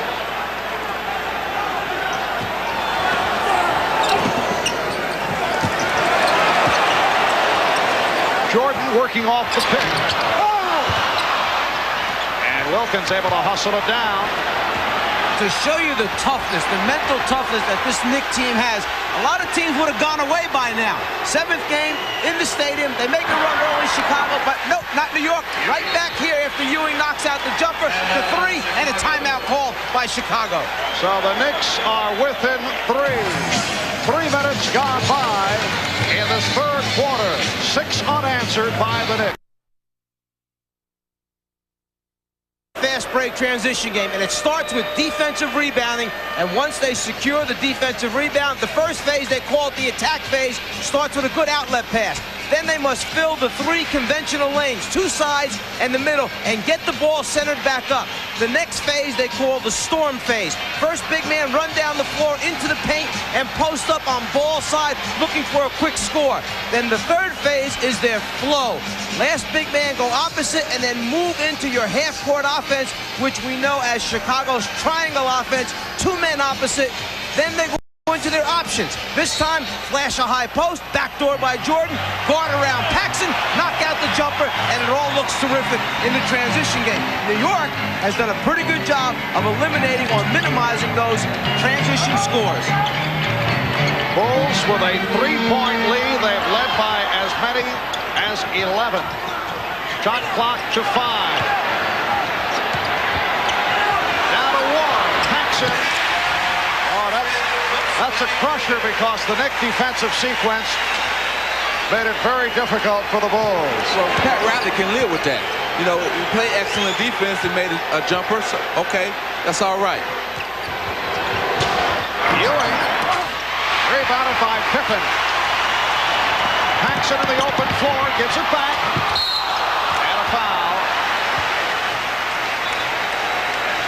Jordan was hit on the drive by Ewing. That's 3 on Ewing. This is the initial phase, that attack phase in the fast break. Get the ball out in front, get those first 3 people down the floor. Pippen to Paxson to Jordan. The first 3 filling, the foul by Ewing. Michael Jordan, 9 for 9 from the line, 83% free throw shooter during the season. 30 points for Michael. 4 minutes gone by in the third quarter.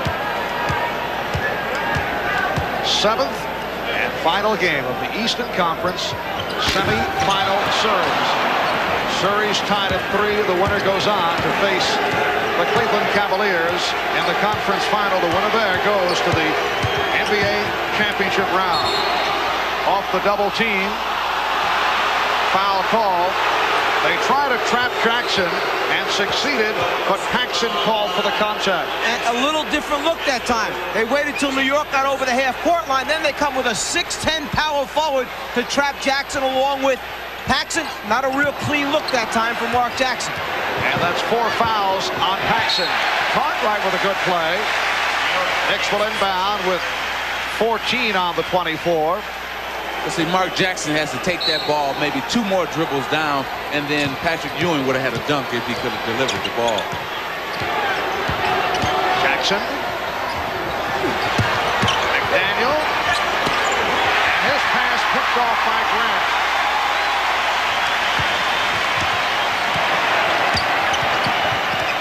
Ewing jumping out on Pippen. Left caught right open for an instant. Here's Pippen. Bulls have to reset it. He stepped out. It will be New York ball. New York bouncing right back with another outstanding defensive sequence, producing the turnover, the baseline drive, and the foot touches the line. Great call by Jake O'Donnell. He's the best in the business, you know, but right now, it's not in the first half and first quarter, we had a real fast pace. And now this pace is the New York pace. It's a slow down game.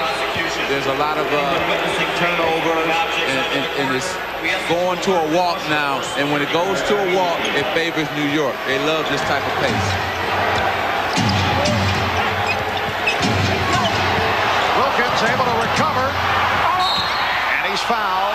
Grant going for the rejection, call for his second. Gerald Wilkins took a look, saw that lane open up for a second. It's almost like he said, let me hurry up and get to the rim before it closes back down. This is my chance to do what I do best, become a driving, slashing type player. Wilkins making his first appearance at the line. He's hit 2 of 6 from the field. Picked up the early fouls, went to the bench. John Starks came on and played well. Darryl turning it around after the difficult time the first 3 games of the series. Well, I think what he was a guy worrying about Michael Jordan too much in the first 3 games. In the last 3 games, he was a guy just saying, okay, I know I have to play Michael Jordan, but I'm going to also make Michael play on the offensive end, and that's why his game has escalated. Actually, over the course of recent seasons, Gerald Wilkins done a decent job against Michael Jordan, and the reason is he's occupied Jordan early in games, and Jordan has had to defend against Wilkins. Here's Pippen with the screen shot, and Ewing had it knocked away. Grant with the steal. Well, Ewing lost it because he was casual with the rebound. Paxson, rare to see him off the dribble, and it's tipped home. Michael Jordan soaring for the tip. He has 32. Bulls lead 65-57. Foul called on Ewing. Offensive foul. That's his 4th. But a moment ago, this is what got the crowd going. When the shot goes up, Michael Jordan is going to come flying in and tip it and dump it. You got to keep a body. Then when New York comes back down, Ewing tries to clear space with that arm. Offensive foul call. Right now, Pat Riley staying with Patrick Ewing. John Starks has replaced Gerald Wilkins. Anthony Mason getting set to come on, so Ewing will sit down. Here's Jordan. What a feed for Grant. But he stepped out. He came from out of bounds, and the basket does not count. Mar, before that, Michael Jordan was not begging for it, but demanding the basketball, and 2 of his guys did not give him the ball down low on John Starks, and he was upset at them and telling them about it on the way down the court. Right now, New York is going to go to its baseline screen series. Starks, the 2-man, either screens for McDaniel or for Patrick Ewing when he's in the game. Trying to post up McDaniel initially. Jordan going for the steal, deflected it out. So Patrick Ewing sitting down after picking up his 4th. Anthony Mason now up front with Charles Oakley and Xavier McDaniel. So Oakley at the center position. Here's Jackson. That was a 3-point attempt. Starks gets it back. Jackson had it knocked away, and he's fouled. If it's Paxson, it's number 5, and it is. 5 fouls committed by John Paxson, and he'll be replaced by B.J. Armstrong. Marv, this is a critical part of the game for the New York Knicks. Very critical, because Patrick Ewing is down. That's 20-something points on the bench. Now, they're going to have to find out who is going to be the guy to make up those points, who can keep us in the ball game until we can get Patrick back. Although in this series, when Ewing has been sidelined. The Knicks have done exceptionally well. And a holding foul on the Bulls. That is their 4th team foul, 2nd on Pippen.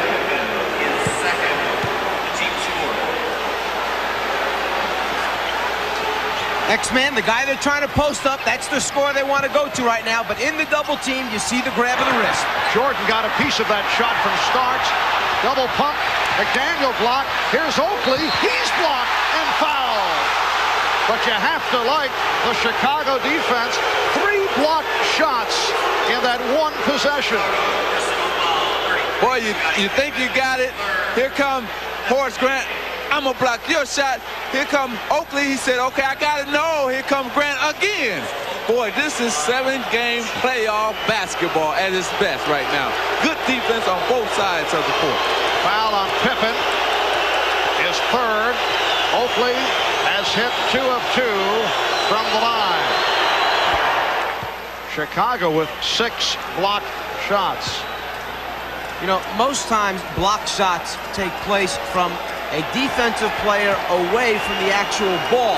It's a guy helping out, a guy rotating over. Not too many times you get a straight-up block on the guy you're guarding. And Chicago, with Grant, Pippen, and Jordan flying all over the court. I mean, when you go up to shoot it, you have to have eyes behind your head before you let it go. Exactly. It's the Bulls 65, the Knicks 59. We're just under 5 minutes remaining. 3rd quarter. Marv Albert, Mike Fratello, Magic Johnson, and Ahmad Rashad from Chicago. Backdoor pass deflected out by the Knicks. You know what, Marv? I don't like that with Cartwright going backdoor. Right now, you got Oakley on him. Hey, take Oakley. He's too small to handle Bill Cartwright. Cartwright should be more often-minded. Now they take Cartwright out. Well, now it's an even-Steven game now. So I thought maybe they should have left him in to go at Oakley. Well, Stacey King has come on for Bill Cartwright. King missed the first 2 games of the series with the flu. Sat out Thursday night with a bad throat. Here's Jordan splitting through. Jordan with the steal. And then it's stolen by Starks. McDaniel chased by Jordan. It's a clean block.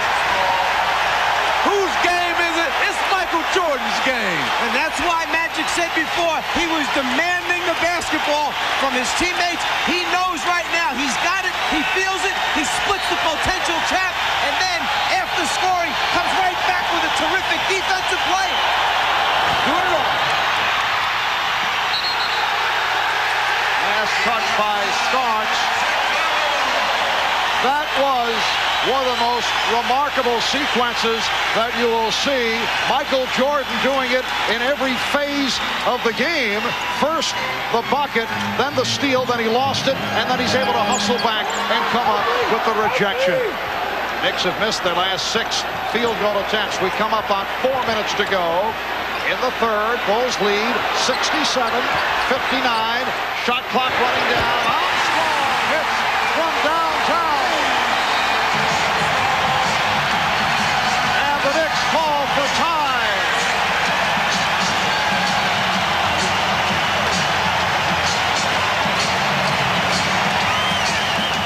Jordan was so good in this series. We got to show you again. First he gets the inbounds pass. Then he starts to dribble. He splits the double team right there. First move. Now he continues for the score. Then he turns around and looks for the basketball. Picks it off like a wide defensive back in football. But loses it. Still hustles back and makes up with effort by preventing the sure layup for the New York Knicks. The 2 days off recharged his battery. His energy level is up. And Chicago in the midst of a 10-2 run. They go to pressure. Obviously, Pat Riley feels this is the ball game right here. He has sent Patrick Ewing back onto the floor with the 4 fouls. Yes, this is it. 7th game. This is for everything. I mean, you got to play him right now. Here's Starks. He was hit by Jordan. Yes, and it counts. And he gets the call on the continuation. So Starks will go to the line. That is the first foul charge to Michael Jordan. Well, you couldn't ask for anything better. You have to go back with Ewing because the game is on the line now. You win or lose it right here. Then Starks comes out of the timeout. You want a deuce? How about a chance to get 3 if Starks converts the free throw? All of a sudden, the deficit back below double digits once again. The Knicks had not scored a field goal in 5 minutes and 12 seconds prior to that bucket by John Starks. You recall in Game 6 Thursday night, the Knicks opening up with a 13-0 run in the fourth quarter against the Bulls. They went 6-10 without scoring at all. If you're Chicago right now, you got to be saying inside your head, you know what? These guys don't go away. We keep looking up at the board and they're still there. Hey, it's a lot of time, a lot of basketball be played still. Here's Jordan with the pull-up. Air ball recovered by Pippen. And Jake O'Donnell, very emphatic about his call, says loose ball foul on Starks.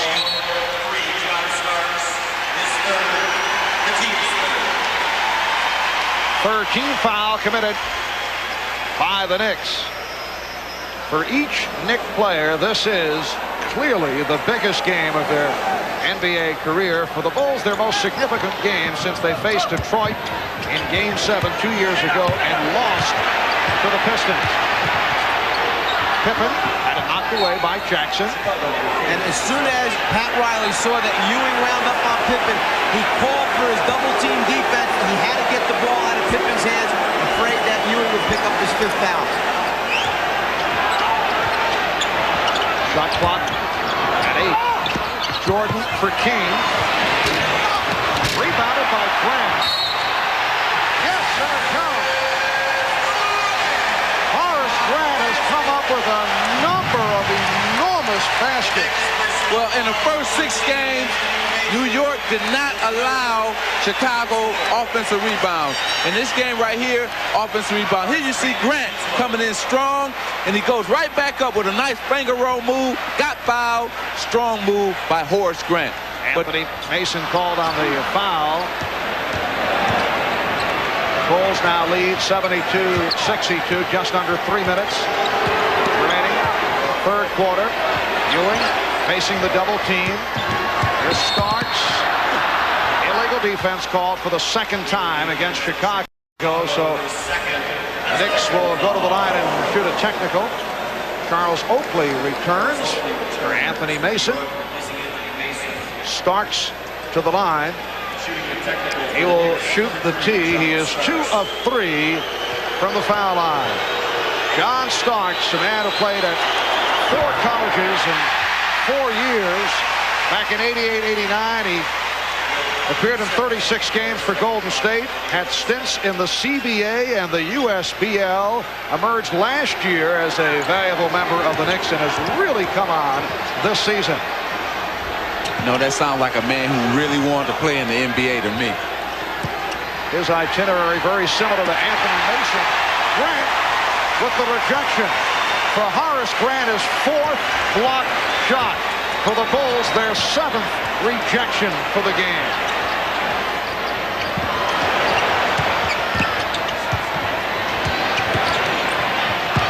Oh, what a spin by Jordan!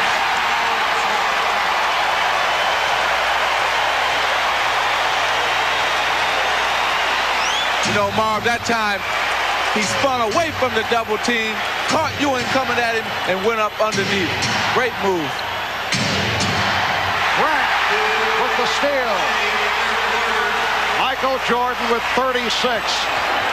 He has shown the way.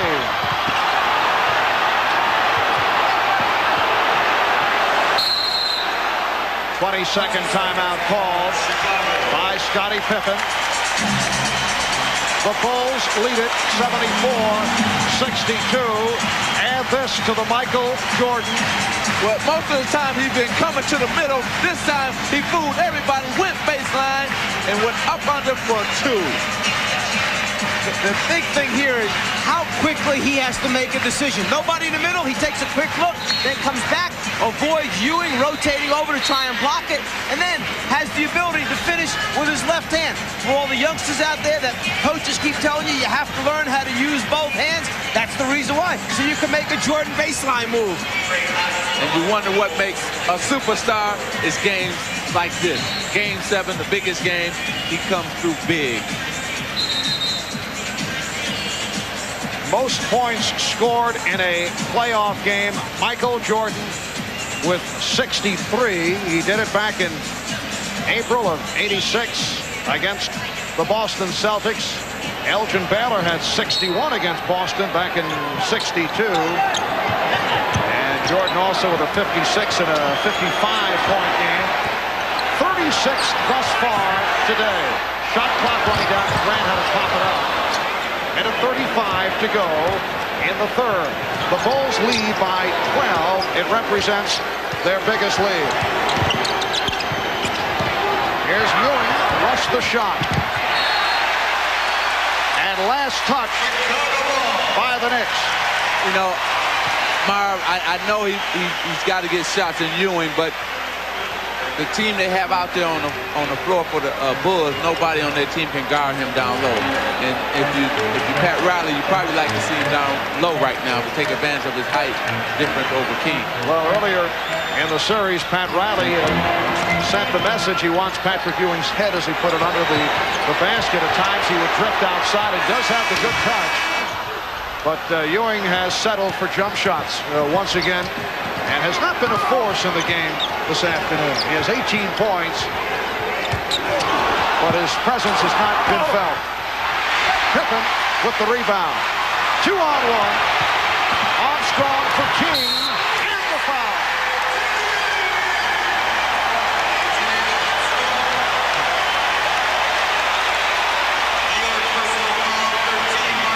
Well, when they get numbers and get out on the fast break, they have the ability to see, pass, convert, and King, who has been sick, has missed practices, not able to play in the last couple of games, back today, and he's happy about it for sure.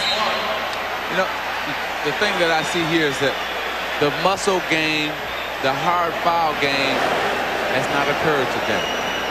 It hasn't been a factor for the New York Knicks. And with that not being a factor, you can see Chicago is able to play their game with fancy free dunk, a lot of layups. It's more of the open floor game that the Bulls love to play. Patrick Ewing cuts it to a 77-64 Chicago lead. Getting back to the subject of Stacey King, he has been very effective when he's played the Knicks. Earlier this year when Bill Cartwright was out with a broken left hand, King started at center against the Knicks and did very well. He gives Chicago a different dimension at center. Shot clock at 2, down to 1. Armstrong. Oh, another big bucket for B.J. Armstrong. 3 seconds to go. Third quarter. Starks gets it down. Wilkins gets it off. After 3 in Chicago, led by Michael Jordan, who has scored 36. The Bulls with their biggest lead, not only of the game, but of this series. Bulls 79, the Knicks 64. We'll be back after these messages and a word from your local station.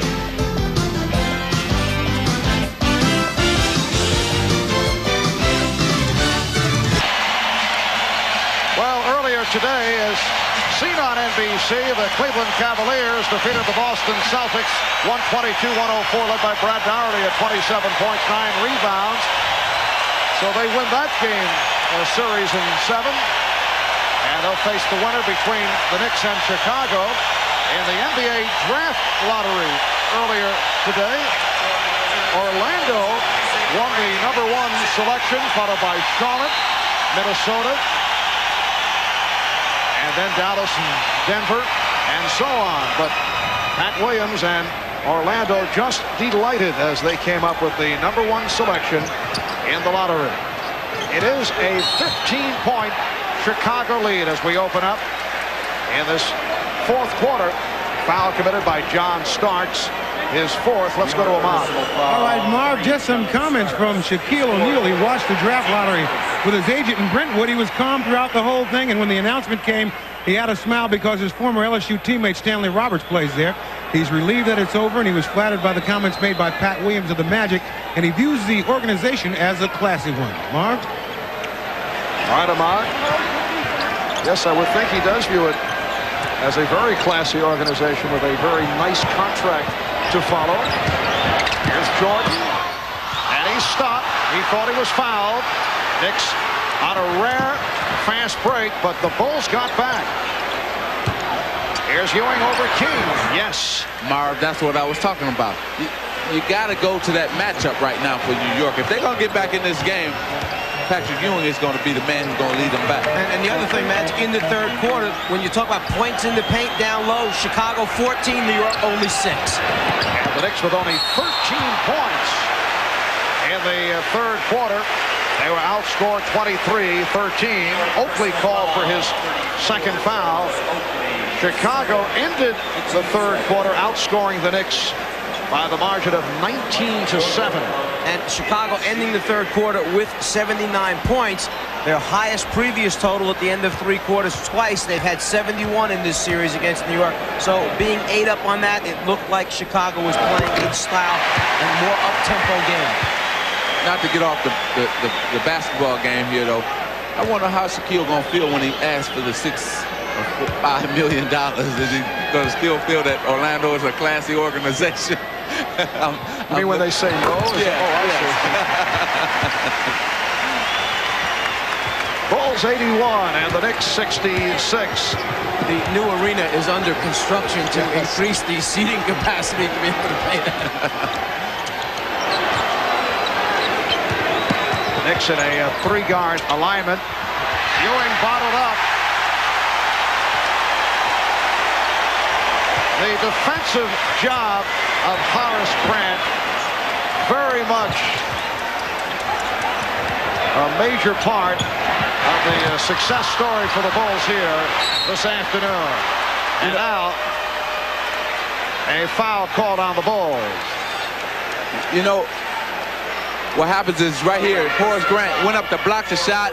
Ewing went to pass it, and he knocked it away from him. You know, some guys' games are measured by points or stats. Horace Grant game cannot be measured by stats or points. And there's one guy I know who's particularly happy with the performance. That's Johnny Bach, assistant coach with Chicago, who was in the hospital, just had an angioplasty done a couple days ago, feeling better. I spoke with him last night, and Grant is his personal, that's his guy. That's his warrior, he calls him. He's taking him under his wing and pays extra special attention to him. Yes, Johnny Bach and Horace Grant have had a very close relationship over the years.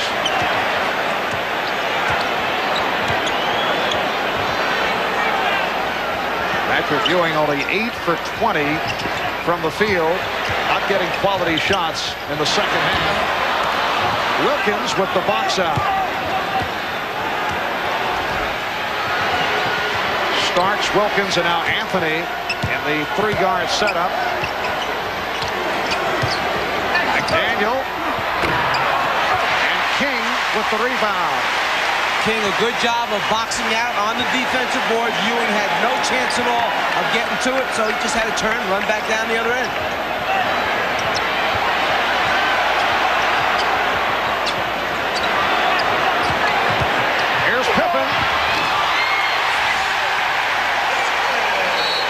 Pat Riley very upset. He felt there should have been a charge on Pippen. That was one of those no harm, no foul calls as Ewing tried to pick up the foul against Pippen, and no call was made. And I think Pat's point there is, look, we've heard about all this complaining about the hard fouls that we take. When we play good defense, don't try to hurt anybody, step in and take a charge, then call it. Genuine Draft presents Genuine Memories. Guys standing right over him. Well, today's Miller Genuine Draft Genuine Memory takes us back to Game 5 of the 1970 NBA Championship Series. Knicks captain Willis Reed went down with the injured hip. Willis missed Game 6, but heroically came back in Game 7, leading the Knicks to the championship against the Los Angeles Lakers at Madison Square Garden. Reed came out, hit those two early inspirational jump shots, played briefly, but it turned out that was enough. And in recognition of this memorable moment, Miller Genuine Draft donates $1,000 to the Thurgood Marshall Scholarship Fund. 3 minutes gone by in the fourth quarter. The Bulls lead 83-66. The pass could not be handled by Ewing. Frank Hodges has checked back in. as has Scott Williams, and the Bulls go with a 3-guard alignment. Yeah, New York now understanding that the clock is against them. They need points on the board. They got a small team in there trying to force some turnovers, get some quickness on the floor, and get down and get some shots up. Foul on Xavier McDaniel. A reminder, tonight, it's an all-new special 2-hour edition of Unsolved Mystery. UFOs, ghosts, murder mysteries, and then NBC brings you a motion picture event based on the #1 bestseller, Cooled Out, starring Ed Asner, Blythe Danner, Dennis Farina. That's coming your way tonight here on NBC. Michael Jordan with 40 points. The Bulls lead 85-66, and a blocking foul charged to Armstrong. This has probably been his easiest 40 points that he has gotten probably against the Knicks. His shots have come in different ways, drive, but most of them have come in posting up, turning in the lane, and beating his man. So Michael Jordan is really on top of his game, and I thought he would be. Oh, what a shot by John Starks. Off balance, able to hit. Starks with 13. Bulls lead 85-68. Has all the talk about Starks, where he should have been ejected for the foul against Pippen in the last game, has that taken the edge off of New York's defense? Have they not delivered some of the blows that they did in the first 6 games? I think all the talk in the paper, you know, everybody now coming here to Chicago saying that it's football, it's this and that. And I think they came out maybe thinking, well, we better not get into that type of game. But see, that was the wrong attitude, because you played a game that has got you this far.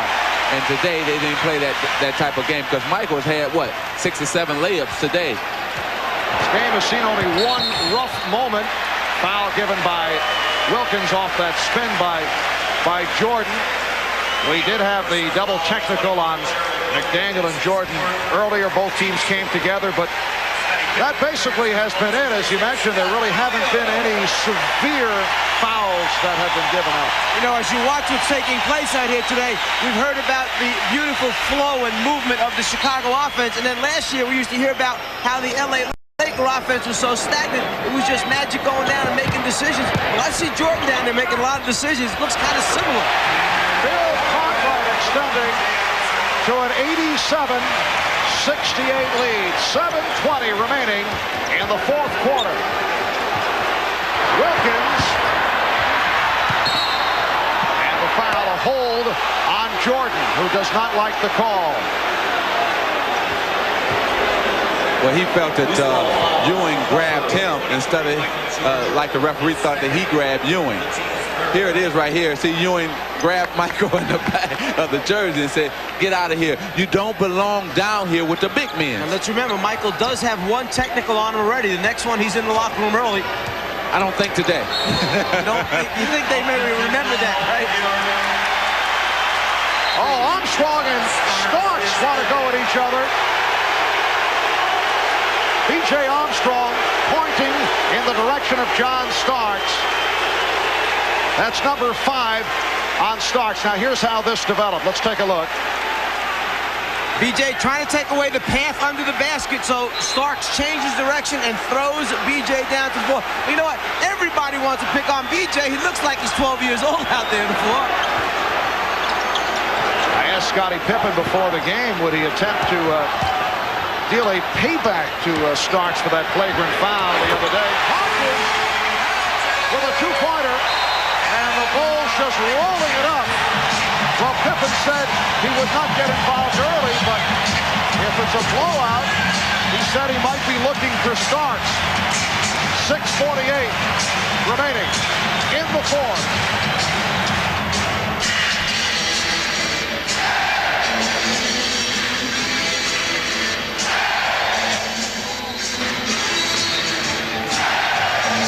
Well, the usual sellout crowd here at Chicago Stadium, including Jack Nicholson. I guess he wanted to see a big ball game, making the trip from Los Angeles. No, he's here finishing up the Jimmy Hoffa story. That's what I said. I guess he had a movie locally, and he wanted to see a big ball game. I wonder if he'll give Coach Fratello a part in that new movie. as a villain. What part would you like him to give it? Is it a monster movie? Starks not able to hit. Rebounded by Cartwright. The Knicks with only 17 points in the second half. They had 13 in the third quarter. 6:25 remaining in the fourth. The Cleveland Cavaliers waiting in the wings after beating Boston earlier today off the strip. Anthony able to get it down. Here's Wilkins. That's a two-point shot for Gerald Wilkins.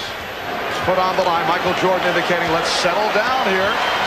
Big lead, but you never know. It's a 19-point advantage, but much time remaining. Backdoor pass for Grant. Well, this time it worked. Well, you still have to be on the attack mode. That's what Michael was saying. Let's slow it down, but we still got to attack. You know, I think the Chicago Bulls want to blow them out to just prove a point to the New York Knicks. And also perhaps to the rest of the NBA looking on and seeing that the Bulls could be vulnerable after they have been extended to 7 games by the Knicks. I think that teams feel a little better now, like Cleveland. I feel better playing against them now. But you know, Cleveland don't have the personnel to play the same type of game as the New York, but they have better offensive players. Armstrong off the break. So the Bulls open up a 93-70 lead as we come up on 5 minutes remaining, fourth quarter. It's got to be one of the worst feelings when you know it's bad and it's getting worse and there's not a whole lot you can do about it. Foul committed by Jordan. And Mark Jackson returns, replacing Greg Anthony. Well, how many times in this series have you seen the Chicago Bulls run out this easy and not be contested on layups, and not too often? Well, the biggest game, the most important game, it just hasn't happened for the Knicks in terms of fouls and what the Knicks did to the Bulls have done to the Knicks today. Team defense, they've rebounded the ball, and they got some easy layups because of those two factors. And Michael Jordan came out asserting himself. The Bulls shooting just under 59% for the game. The crowd bidding the Knicks goodbye with 4:55 remaining in the fourth quarter. And the foul called on the Knicks. It's called on Ewing. That is his 5th.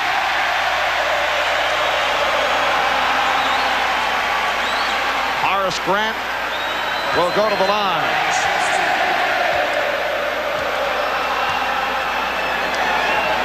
Horace Grant in his 5th season out of Clemson, usually among the leaders in shooting percentage, and has come up with a very strong performance. See the Band-Aid, that is the result of one of many Knick blows that were dealt during the course of this series. Well, at 4 different times during this 7-game series, the game has had to been stopped by the officials because one of the Bulls players, and it's been 4 different ones, have been cut, an open wound. They had to stop the game. Starks from downtown, and Armstrong gets to it. 4.5 remaining in this fourth quarter. Knicks shooting only 38% this afternoon. Pippen hacked by Wilkins. Well, first of all, Michael Jordan with the cotton trying to stop his bloodied nose, and then Pippen was cut across the chin, so they had to get him straightened out. And then the cut on the back of John Paxson's arm, and then Grant showing the doc that, look, I'm scratched and it's bleeding over here. I mean, Chip Schaefer could come away with the big trophy at the end of this series for the most valuable person. They will not only be happy that the New York Knicks are gone, but they will welcome a good night's sleep finally.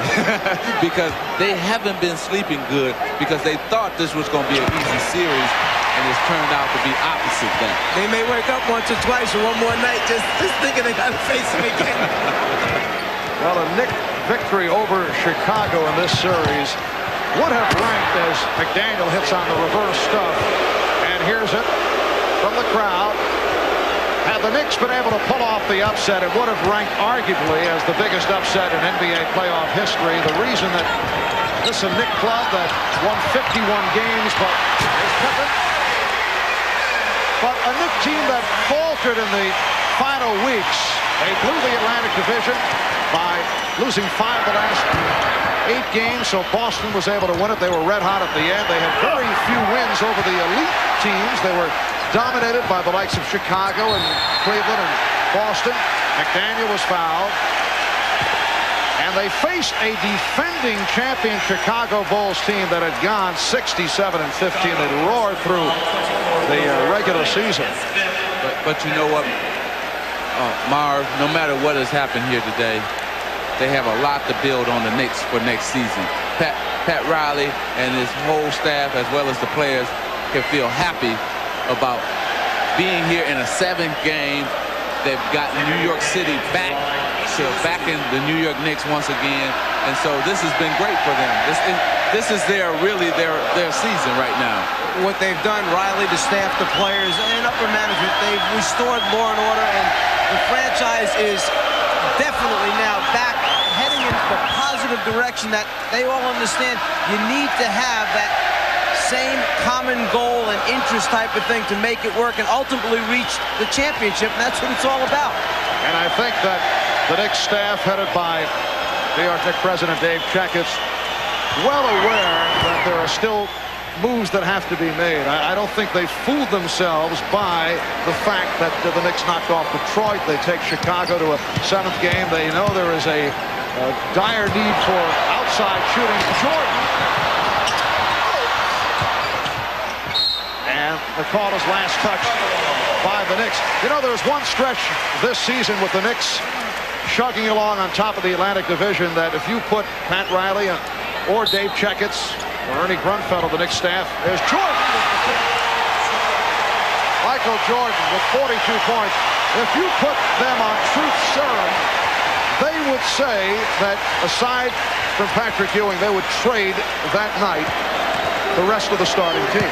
That's how far this club has come, and that really represents. Starks hits the three-pointer. What a remarkable job was accomplished by Pat Riley. No, what's remarkable to me is that you know the effects of this truth serum and what it would do to these individuals to make a statement like that they're going to trade the other 11 guys from this team. That's what's amazing to me. Remarkable. No, I didn't say 11. I said the other starters. Oh, starters.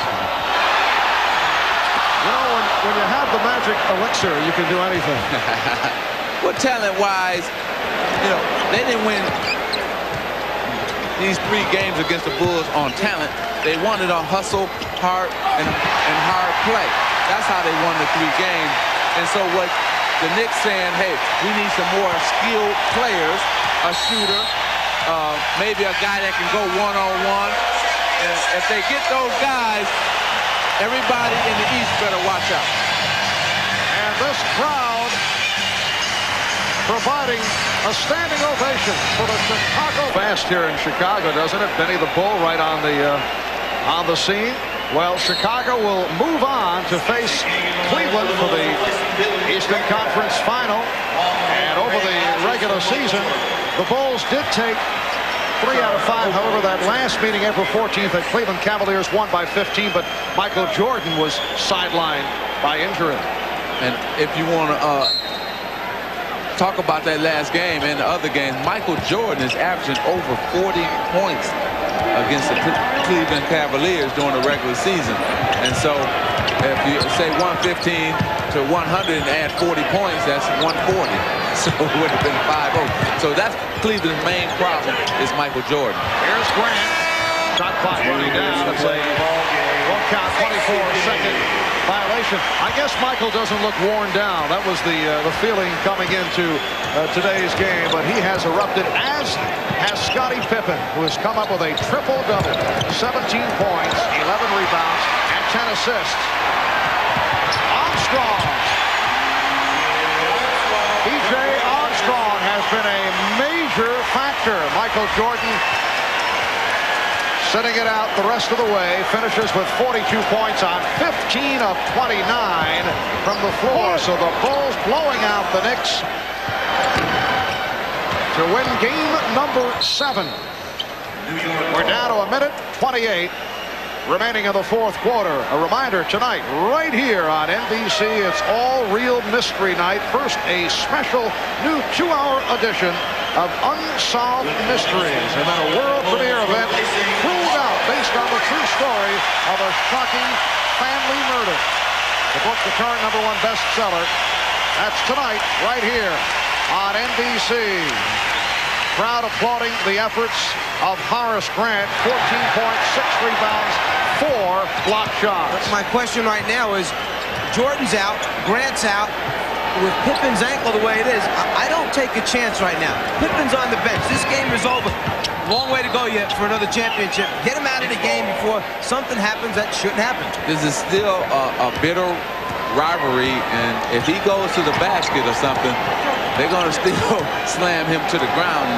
I'm with you on that one, because you remember, you got one day in between the game. Tuesday comes in 2 days, so get him on the bench. And the game is over, and you had a good night. And I don't know if he's trying to save him for an ovation or what, but he should be on the bench right now. And it is another standing ovation for the Chicago Bulls. 33 seconds remaining. Start. Call for the foul. You know, we've paid tribute to the New York Knicks and Pat Riley and the job they've done, and they've established it with rebounding and great defense. But let's not forget this Chicago Bulls team, and all we talked about last year on the way to the finals and the championship was this great defense that they had, this scrambling, pressing, trapping defense that forced turnovers and then easy scores. And 79 points on the board right now for New York. I think they made a defensive statement today. Well, what they found out in this series is that winning back-to-back is not going to be easy for them. This is a 7-game series. The next series might be 7, and whoever they play in the finals is going to give them all they want to if they get that far. So what all this is going to make them is a stronger team, I believe, in the next round against Cleveland. So, yes, our hats go off to the Chicago Bulls on a game what they needed. Their stars, Pippen and Jordan, came through, but I think the unsung hero here was Grant. He did all the little things, all the nasty things that go unwritten about. Bernard Winchester hitting that jump shot for the Knicks to make it 106-81, and the Bulls just running it down as they hear it from the crowd. A three-pointer to conclude matters. Bulls 109, Knicks 81. And players come together here in the final seconds. Only 0.8 of a second remain. And Livingston to the line. This is something here. I tell you what, I wouldn't want to be in this series next season, because it's going to be a war in the regular season with these two teams.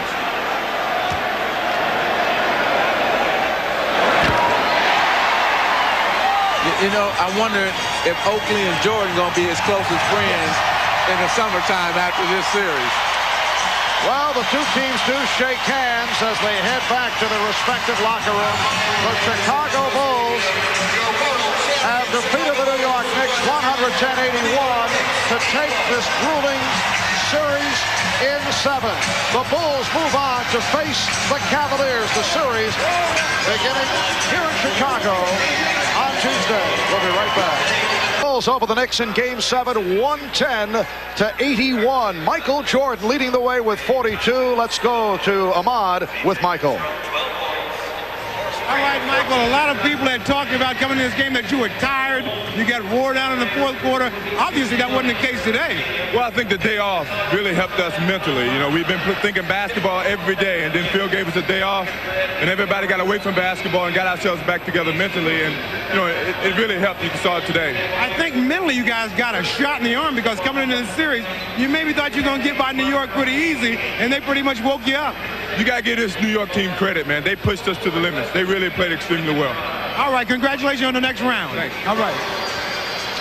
And next for Michael Jordan and the Chicago Bulls, the Cleveland Cavaliers, game one of that best of seven, beginning here in Chicago on Tuesday. We'll be right back.